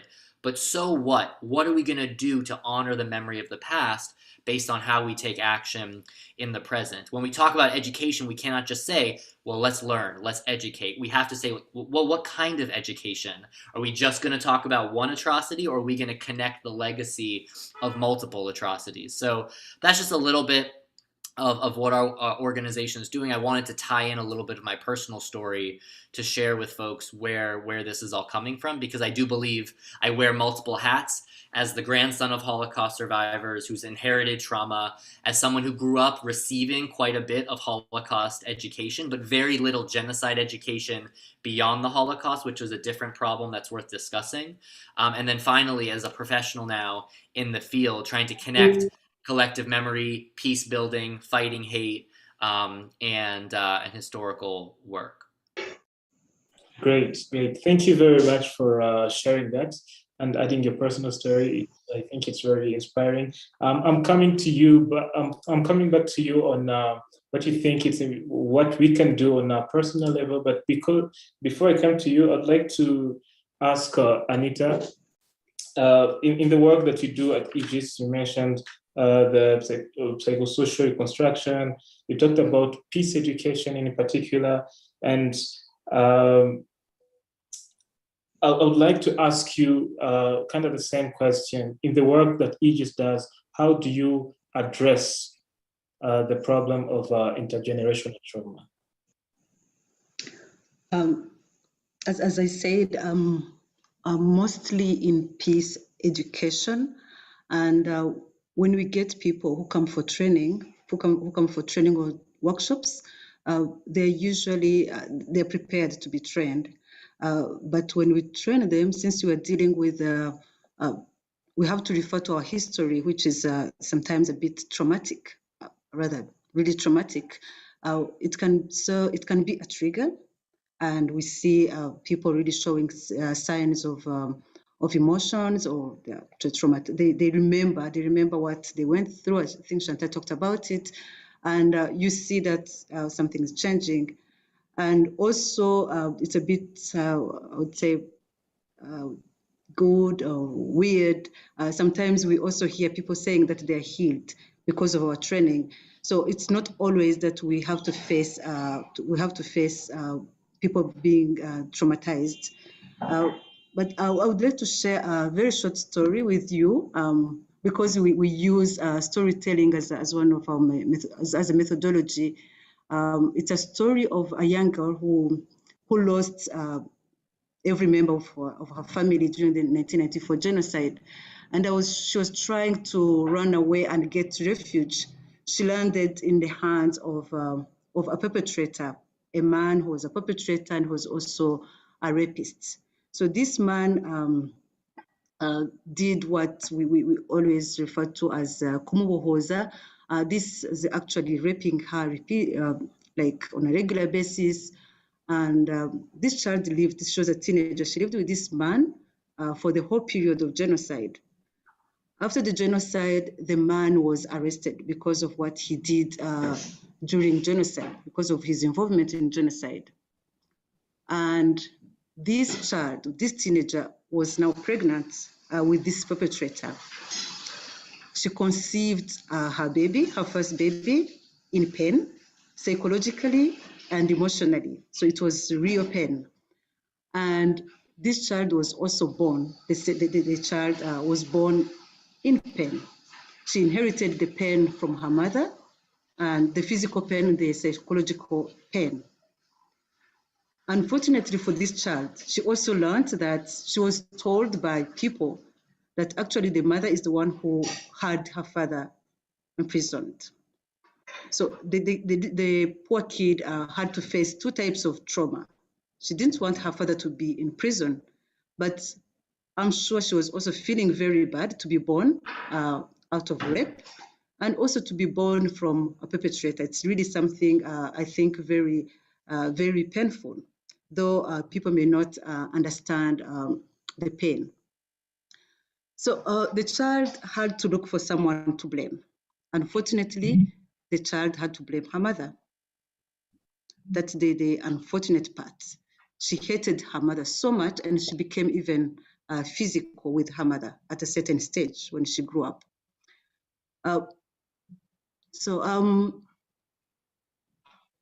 We have psychologists at the workplace who have to follow up when such a thing happens.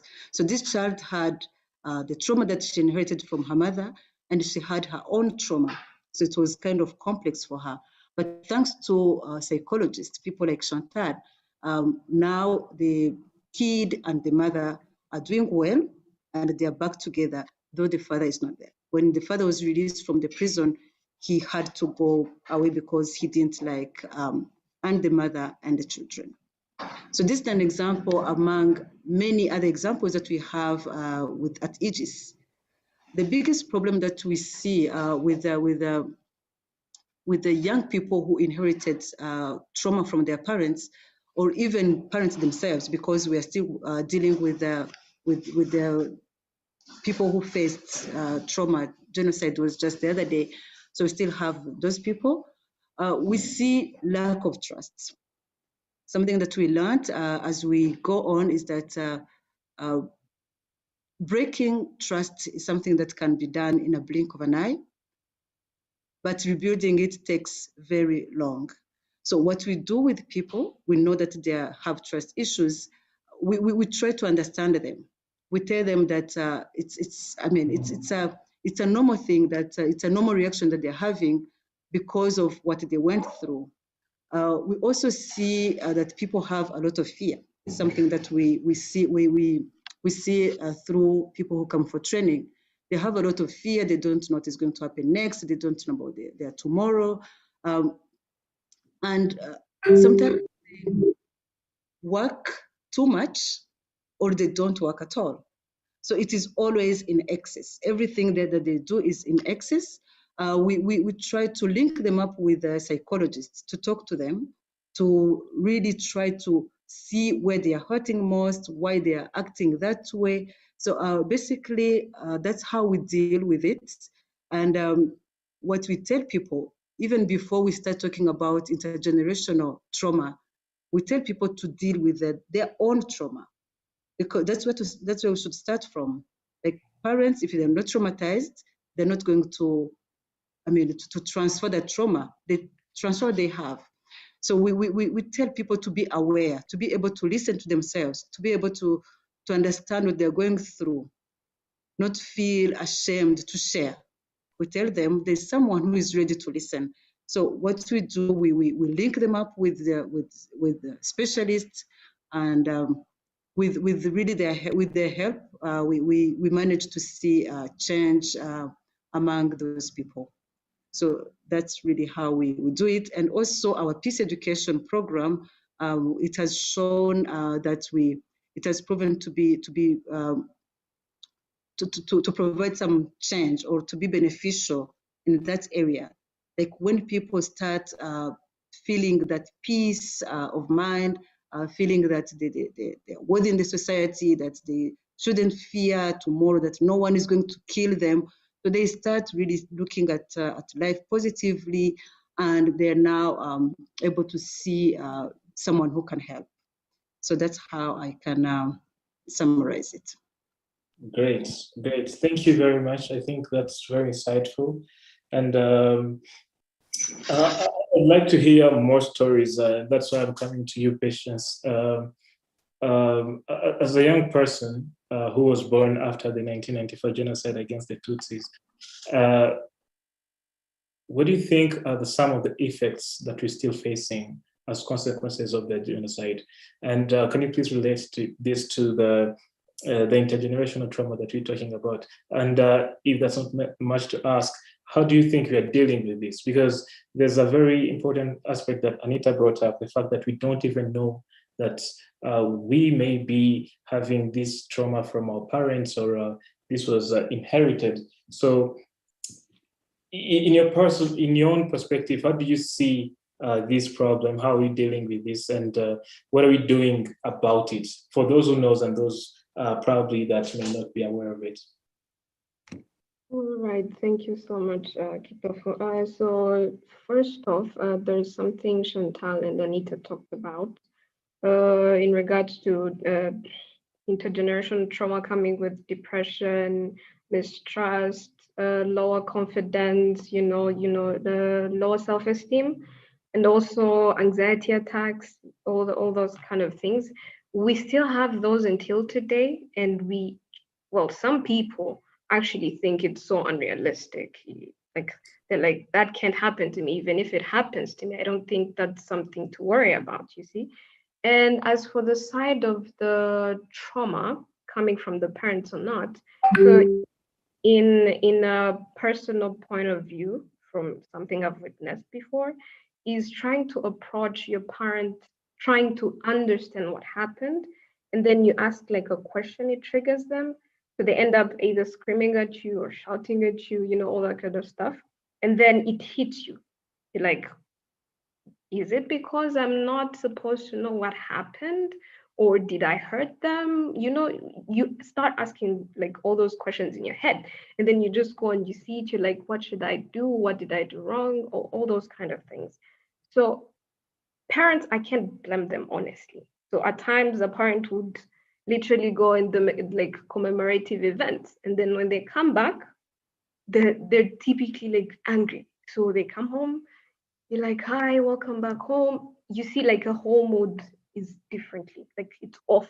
It's very quite different from the mood you saw your parent in like in the morning or so. And then they try to push you away. You see, well, sometimes I think they do it unwillingly, because I really can't blame them. And then, so you start asking your questions, the same thing over and over again. So sometimes it also builds you, it builds something in you, like the trauma, all that kind of thing. But if there is anything I do believe in, well, sometimes healing hurts than the wound, sometimes. But at this point, I really feel like parents or the elders, people who've been there when it was going on, they need to try and open up and acknowledge that trauma is real. They need to understand like the grassroots of the trauma, how it's being transferred, what they can do about it.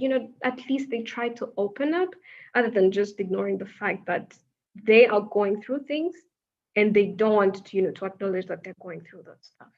So that's what I think.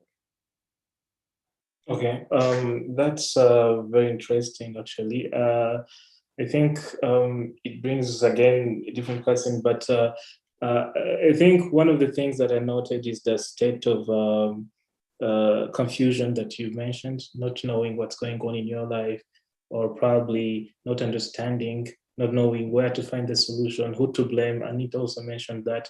That's why I come to you and come back to you, Chantal, as a mental health expert.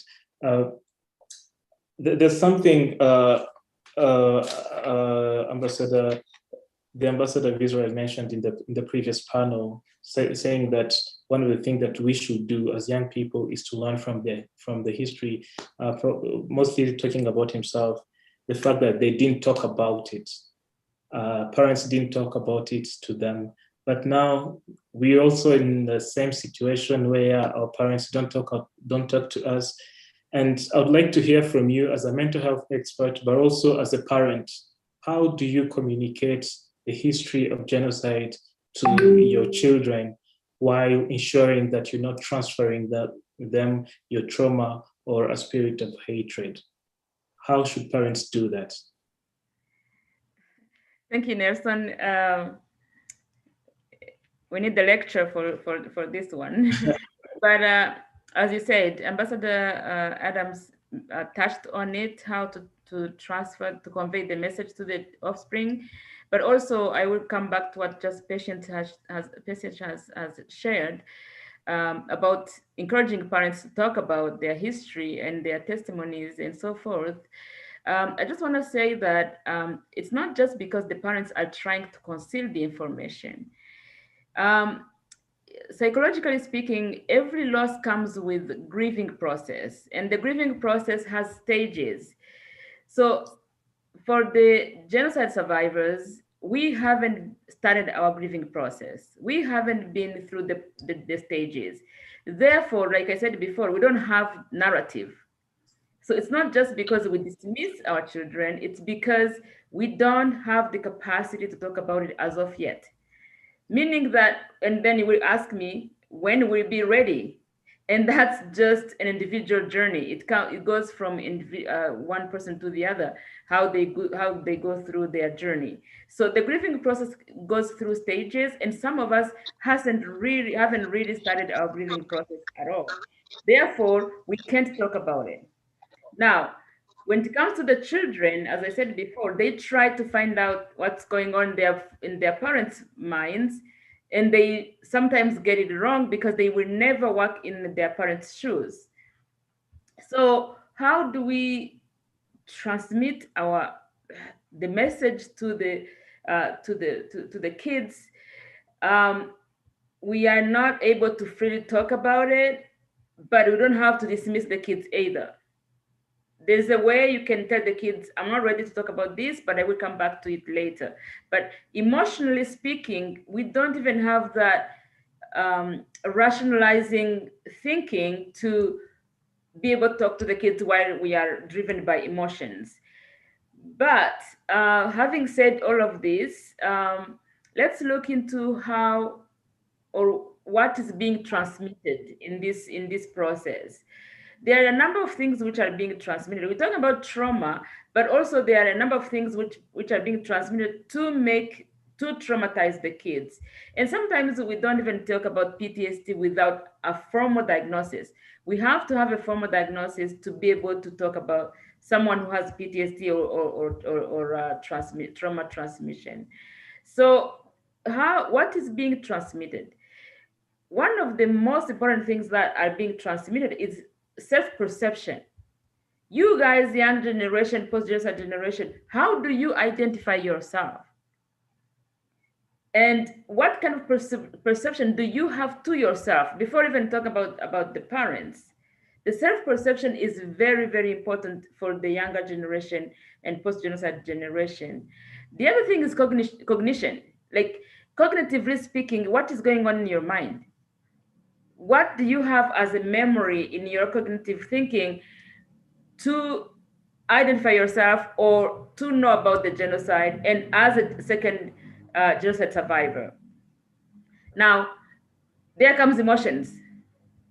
In the research we did in 2018 with my colleagues who are in Israel, are professors in Berlin, I shared the link of the research.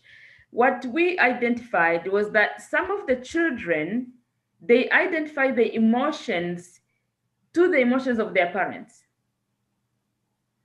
If the parent has migraine as a psychosomatization, as we call it, the child will have migraine.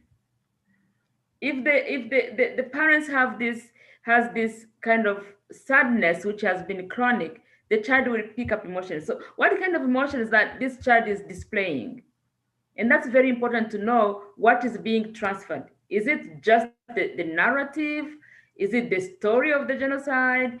Is it what the grandparents who were killed, or people, your siblings who were killed, what they looked like and what they loved and whatever?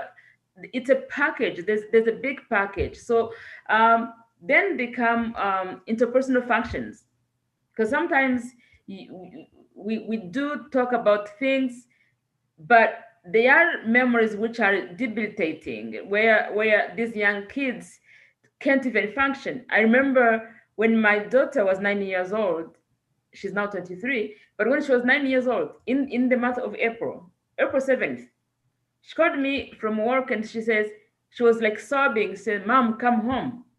I'm like, what is going on, Sylvia? What's going on? What's going on? She says, "Mom, just come home." I stopped everything I was doing at work. I drove to the house, and then I found her in the bed, sobbing, like her pillows were wet, and she's crying. I'm like, "Honey, what's the matter? What's going on?" And she goes like, "I'm just missing my grandma." And guess what? Meaning my mom. She never saw my mom, just the pictures and how we talk about her, how great she was. And she picked up all those stories that we share with my siblings. She made the stories on her own. Now she's missing my mom she never met. Right? So you can understand how these things get transferred. Emotions, they get raw, like the parents are getting. My middle son, he participated in the research we did, and he says, we were never allowed to be kids. That's how we told the journalist from the Wall Street Journal. He says, we're never allowed to be kids. Ever since I know the world, I have always been my parents' caregivers, always watching where they're at, always watching, like being super alert to make sure that I'm not re-traumatizing them. So you guys don't have the luxury to just be kids like any other kids, because you are the caregivers of your parents. So that being said, what is being transferred to you or to any other offspring is all those kind of things. You have to kind of dissect what is being transferred, because not everyone receives the same package as the other one. So when you tell me what can parents do, I really don't know. I don't know. We need to have a narrative, that's for sure.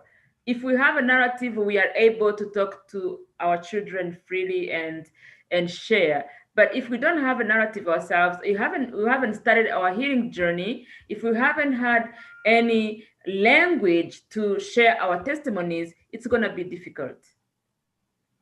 And yes. Thank you for that. Another question I would like just to link up to that one, and I'm afraid we're running out of time, but I'd really love to hear from you on this. It's about, I think you also mentioned therapy in what you said. I'd like for you to tell us, you mentioned that you're a genocide survivor, and I believe there's a journey you went through as a person just to heal and also to move on from that. But again, to young people who are going through intergenerational trauma right now, listening to us, what do you think should be the approach to use? We're currently, I think, this conversation of mental health is a conversation that is going on in different perspectives and different areas, where people are talking about therapy, others are talking about community. How do we talk to friends? How do you surround yourself with your family? But you personally, what would you advise us? What do you think is the right approach to address the trauma that we are going through, however different they may be? Thank you so much. I will start by the research we did in 2018, because there's no one size fits all. However, though, we treat symptoms. That's how we know that somebody is suffering or is wounded. Patients mentioned something about parents need to know their status, basically. Most of in our culture, we don't necessarily believe in PTSD and in mental health in general. We dismiss it. Some of people have been using detaching coping mechanisms. Others are avoiding. Some of us have just concluded that this is something we need to live with for the rest of our lives. So everybody has made their own decisions. However, though, when it comes to symptoms which are hindering your daily routine, it's very important to look for treatment, whether it's therapy or a combination of with the other treatments. Because right now, in older population of genocide survivors, we are not even seeing trauma anymore. We are seeing more of psychosomatizations. Those are the body responses to trauma. For example, if your mind has been so broken and emotionally broken, your body will spill, your mind, basically your brain will spill over your body. So we start seeing some non-pathological diseases which are affecting much older population in survivors population, which means that they focus more on the physical aspect of it, meaning migraines, back problems, neurological problems, high blood pressure, any diabetes. They focus more on those physical aspect of it, and they forget that actually the root cause of those physical problems, it comes from the brain. So we are seeing a lot of stigma happening, a lot of things happening. So therefore, parents need to recognize their vulnerability and connect with their body, because really trauma, you can heal from trauma. My own journey has been for 10 years. That's in the past, up until 2004. But it was debilitating. And I had young children at the time, and I was living in Canada. I wasn't even in Rwanda. But trauma is trauma. You carry it with you wherever you go. So the parents need to recognize that you can't just ignore it. You have to face it. And when you face it, that's how you will be able to identify what is missing and go look for help. So when we did our research, the findings were actually promising, so to speak. We found out that at least 33.3 of the respondents, they suffered from what we call CPTSD, which is complex PTSD. And then 26.7%, they had symptoms of PTSD. 40% did not have any clinical symptoms of PTSD, which is encouraging in our community. So what it means is they seemed to surprisingly using some resilience and some coping mechanisms, sometimes faith-based beliefs will help. So their grieving process wasn't debilitating them. So we did not identify any symptoms, which is 40% among respondents. That was a big number. So building on Rwandan resilience, we could do this better and then get the survivors to look for help when it is needed. And I think I will end it here. Oh, thank you very much, Chantal. As we quickly get to go to the end, I'd like to come to you, David. I would like to ask you, what do you think is the role of young people in stopping the intergenerational trauma? And again, also tell us what should me, on a personal level now, what should I do, or what should you do, to anyone here? What should we do to stop intergenerational trauma? It's a big question, and I want to approach it from humility, because it's been a lifelong journey for me to sort of figure out how I would respond personally to the inheritance of memory that my family has, and then working with others who have inherited these traumas, those who are directly involved in it, And so it continues to be a journey. So I just want to emphasize that I've learned a lot from this session. And what I share is really informed by a lot of the lessons that I'm learning from all of you across the world, and especially in the context of Rwanda. I like to break down next steps in a couple of different buckets, which I alluded to earlier in the program, but essentially it comes down to these 4 things: getting connected, getting inspired, getting informed, and then getting involved. Getting connected involves finding a community to sustain this work and to do this work. It is difficult to do it in a lonely way. Sometimes I felt lonely, other times I felt very supported. Whether you're starting an organization or getting involved in this sort of social justice work, getting connected with organizations like Peace and Love Proclaimers, Aegis Trust, Kigali Genocide Memorial, Together We Remember, our Youth Action Network. So I highly recommend finding community to do this work with and recognizing it's not just like a one and done. This is a lifelong journey that we hope you're stepping into. The second thing on getting inspired. This is very sensitive work, and it's important to really know your why. In my case, I have a personal why in terms of preserving memory of my family, but also honoring the legacy of not just all the Holocaust survivors, but the millions who've perished in genocide and atrocities all throughout the world, and knowing that if I can make a difference in preserving life today, that is the greatest honor I can give to those we've lost. So that's my why. And as we approach this work, having that intentionality is very important. So I encourage everyone watching to really reflect on why did you show up today? Why do you show up? Why do you wake up to do this work? It's not going to be easy. There are going to be days where you feel depleted. You see atrocities all over the world and you're like, why? Like, why is this still happening?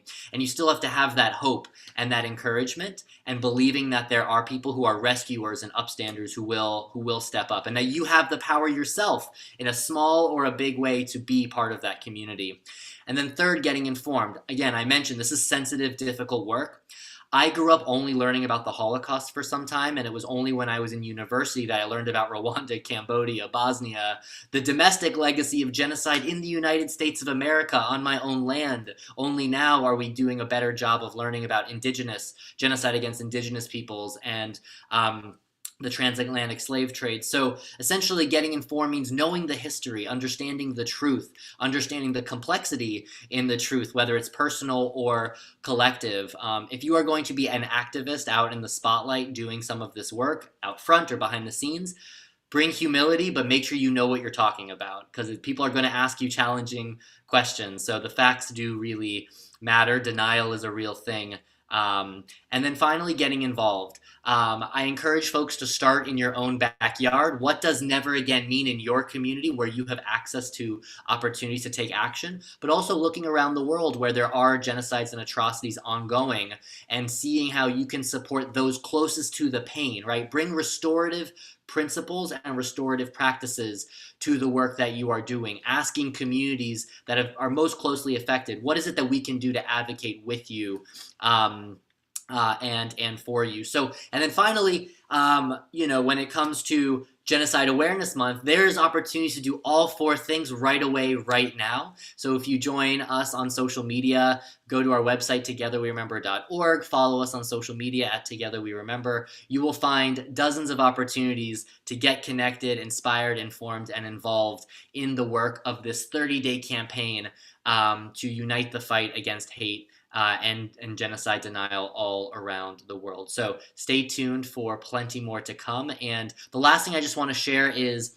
I truly believe, and I've been proven so many times over and over again by especially many of you here today, that young people are not just students of history, you are also shapers of history. So you are ready and you don't have to wait to make a huge difference. I meet these activists who are now 70, 80 years old, and I'm like, how did you get started? Well, once I was a student, and then and then what comes next is the beginning of their journey. So I encourage all of you younger folks out there to know that you don't need to wait, just be humble, be informed, ensure you're connected, and you're ready to make a difference right here, right now. And I'm here, and the Youth Action Fellows from TWR and all the partners in this program are here to support you in your journey to ensure that we can make Never Again a reality once and for all, hopefully in our lifetimes. Thank you very much. Indeed, we are shapers of the history. Patience, would you please also, I would like to hear from you. what would you like to tell your fellow young people who are listening to us or who are here with us? What do you think we should do? Personally, what should I do? What should each and everyone do to make sure that we are stopping this intergenerational trauma? And as David just said, we are making history and positive history. Yeah, so first things first, we need to stay informed. That's one thing. We need to learn, research, get to know like what we don't know. I mean, we owe it to ourselves and the whole country to learn and be informed. I mean, how are we going to participate in genuine reconciliation if we have nothing, like if we have no notion about what we want to achieve? So we need to stay informed. And there is one thing the ambassador like pointed out, even Shema as well, about, well, it's all about talking, teaching, and learning. So they mentioned this part of trying to talk to people. I believe we have like more than 1 million testimonies. So if, well, it's a choice. If some people don't want to read, they could at least try to get those documentaries. If we could find a way to make those documentaries and document those testimonies for people to actually hear and see from people who were there, like they get to, you know, to relate to what they're talking about. It's also good to read, by the way, but if we could also have the visual part of things, the testimonies, that would be the best part of it. And again, it runs down to, you know, learning, teaching, you know, and talking about it. So I wish the elders could, you know, open up at their own time. I mean, they have to take it one step at a time. Nobody has to rush them, by the way. So it would be good if we learned from them and heard from them. So I think that's about it. Thank you very much. Thank you. Again, to you, Anita, I think we are very few days to the 7th of April, the day we start the commemoration of the victims of the 1994 genocide against the Tutsi. Now, as we are preparing to commemorate, what would you like to tell us or to tell these young people here? What is our role in making sure that every year, as we commemorate, we make sure that we are stopping this intergenerational trauma and we are realizing our role in rebuilding our nation? Yeah, where I should start from is the whole essence of remembering is to make sure that what we went through as Rwandans does not happen, not in Rwanda, not anywhere else in the world. So talking about trauma will not happen in the case of where there's something that causes that trauma, like genocide or other crimes against humanity. If we are able to avoid such things from happening in the world, then at least we'll remain with other sources of trauma, and this one is kept aside. So when we remember, we have to reflect on what happened, and we have to renew our commitment to never again, and tell the world that never again should be everyone's business. It's not something that should be talked about in countries where there was a genocide. It's something that should be talked about by any person, anyone in the world. Because as it was said earlier in this conversation, genocide can happen anywhere. Before it happened in Rwanda, we didn't know it was going to happen. So it can happen anywhere, and it should be everyone's business to make sure that never again becomes a verb, if I may call it that way. So as a young person, this should be the choice that you make every day when you wake up. You make that choice to say that never again is my business. Remember that commemoration is about learning. So commemoration is not about really that day saying that this is the day where we commemorate and you don't know actually what is happening. So I would say that commemoration should be part of our lives, something that we remember every day. Every day, genocide should be remembered every day. And on that day, we just highlight it. But otherwise, it should be our way of life. Because if we forget that that this happened, then as we say, those who do not learn from their history, they are doomed to repeat it. So I would also tell the young people to not be part, this is the opposite of what I've just said, to not be part of those who say that the only thing that we learn from history is that we learn nothing from history. So our history should be there to teach us. Our history shouldn't be there to hurt us, but to give us strength, to move on and to teach the world. So yeah, that's what I would tell young people. So you have the world, you have the country in your hands, and it is you to decide what the country will be in future. Thank you. Thank you very much. That's a very good message to us young people. And I think it's very challenging to have this conversation in a very small time as we had. And but I'm very grateful that we had at least to talk about different things and tackle them. And also reminding you that this was just at the beginning, just starting the conversation so that we can know what is out there, how can you address, who to talk to in different aspects. So I think we're going to get to the end of this panel now so that we get to proceed. I think we run out of time.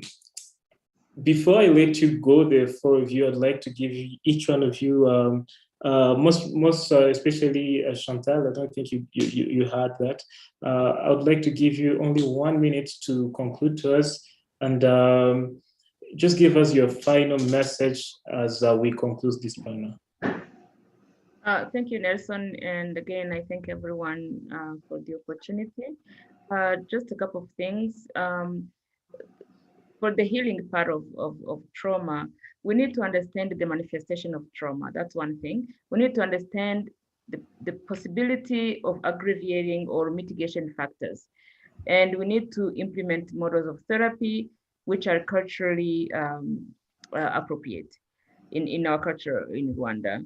The last thing I want to mention is that I will encourage the young people to actually get into research, because the case of Rwanda is very, very interesting when it comes to trauma transmission. Because myself, I'm a child of a traumatized parent from the 59, 60 generation, the events. Now, I have been dealing with my trauma transmission from my both parents who went through here and came back. And now I'm a first-hand survivor raising children who suffers from trauma transmission. So you can see the circle in our community, how things have been transferred. So we need to look into it with a very close eye and try to do some research and look at the long-term impact. Since we had collective trauma, but we never had collective healing. So we will have to look into those things with a close eye, especially for the younger generation. I think Dr. Kasamako said it very well, that you are smart, you are equipped, you have resources. Let's go on and do some more researches and tackle this problem, so we won't have this continuing intergenerational trauma from one generation to the other. And thank you so much for your time. Great. Thank you, Chantal. Thank you, David. Thank you, Anita. Thank you, Patience. And thank you, everyone, for listening to us. Benita, can you please continue as we get to conclude this panel and go to the next session? Thank you so much, Nelson, for an amazing conversation about stopping the intergenerational trauma. We are now close to conclusion. So I would like to welcome our guest of honor to give us some closing remarks. Our guest of honor is the State Minister in the Ministry of Youth and Culture, Mr. Edouard Bamporiki. I welcome you, sir, to give us your closing remarks. Thank you. Thank you very much, moderators.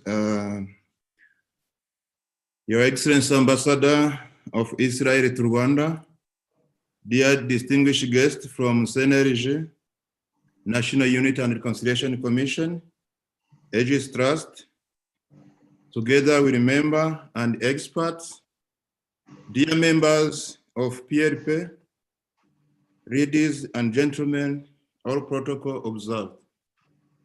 Ndabaramukije, good evening. Mbifurije amahoro aho muri hose, kandi mukomeze kurwanira u Rwanda. I thank the readers and the members of PRP for the invitation, and I thank again Aegis Trust, Together We Remember, and the other stakeholders for partnering with you in organizing this very important conference. I would like to thank you for your continued effort in raising awareness, encouraging the youth to take part in rebuilding the nation, educating them about their role in fighting against the genocide ideology, discrimination, and divisionism. It is very important. This conference and Walk to Remember are some of the commendable efforts showing how important it is for youth, for young people to take the lead in mourning and honoring victims of the '94 genocide against Tutsis and commit to ensuring that the genocide will never happen again. I thank you. This term comes at the time when Rwanda is making the 27th commemoration of the '94 genocide against Tutsis, the darkest period in Rwandan's history, but a period when we learned our greatest lesson that leadership matters. I will call all young people here, telling you that you are all leaders of tomorrow and today. So keep in mind that leadership matters. Brothers and sisters, my good friends, we only have Rwanda. It is our country, and there is neither a replacement nor spare part to it, so we should protect it against anyone who would devise us or sink us back to where we are coming from, what we call in Kinyarwanda, kwimana u Rwanda. These days, we have people who are openly denying genocide against Tutsis. And what they are using, it's a weapon that everyone holds: social media. Brothers and sisters, let us use this platform to hit back and stop everyone who wants to take us back. It's time and it's our responsibility.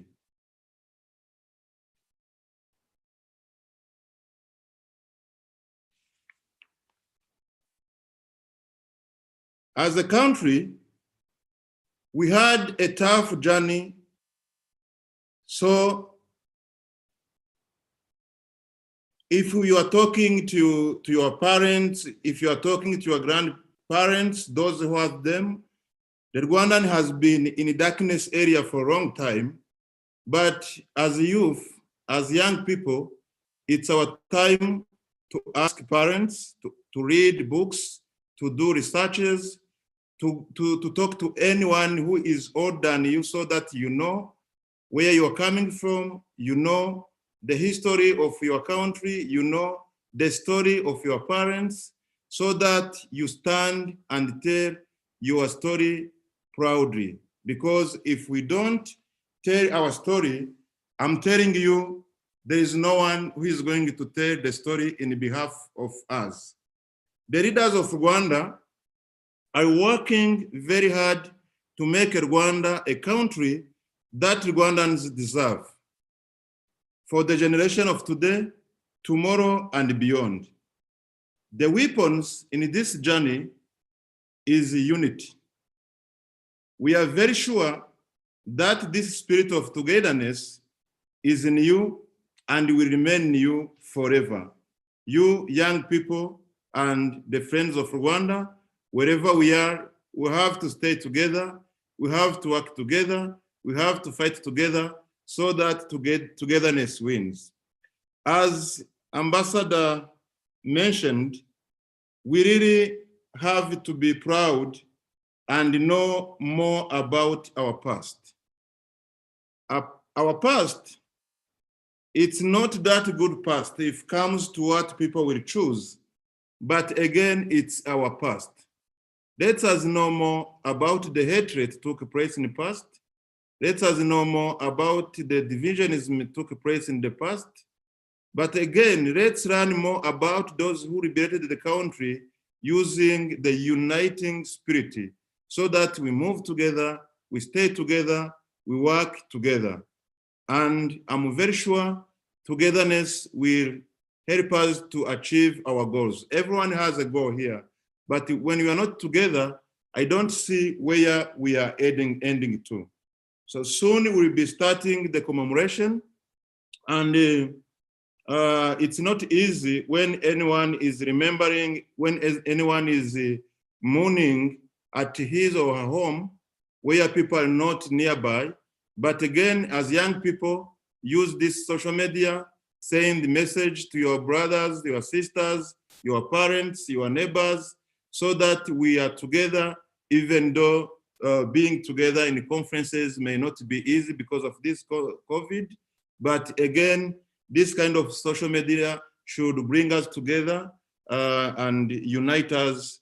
As I started saying that the social media is there as a weapon to protect, not a weapon to destroy us. So again, I thank you for this event. I thank the speakers who gave us just a very good take home from their experience. And as Rwandans and as friends of Rwanda, let us be together for now and forever and fight whomever who won't take us back. I thank you once again. Murakoze. Thank you so much. A round of applause to our guest of honor. Thank you. I thank you, Edouard, for a very informative speech. He said that togetherness never fails. So we're in this together. We have to go through this together. This leads to the end of our conference. I would like to thank each one of you who followed this event.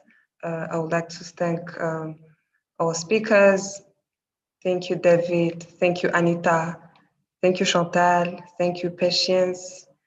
Thank you, Ambassador Ron. Thank you, Jean Damascene. Thank you, who else? Antoine. Thank you, Shema Nasriru. You guys did, you just taught us the best lessons tonight. I would also like to thank the initiators of this conference. I'd like to thank PLP for organizing these initiatives. I'd like to thank Aegis Trust for supporting its young people in their activities regarding peace building. I would like to thank the Together We Remember organization for giving us a platform and the tools and the support of conducting this.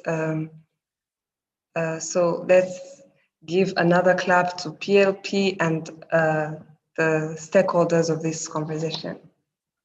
Benita, a small thing before we all go. Can we all at least turn on our cameras at once? Sure.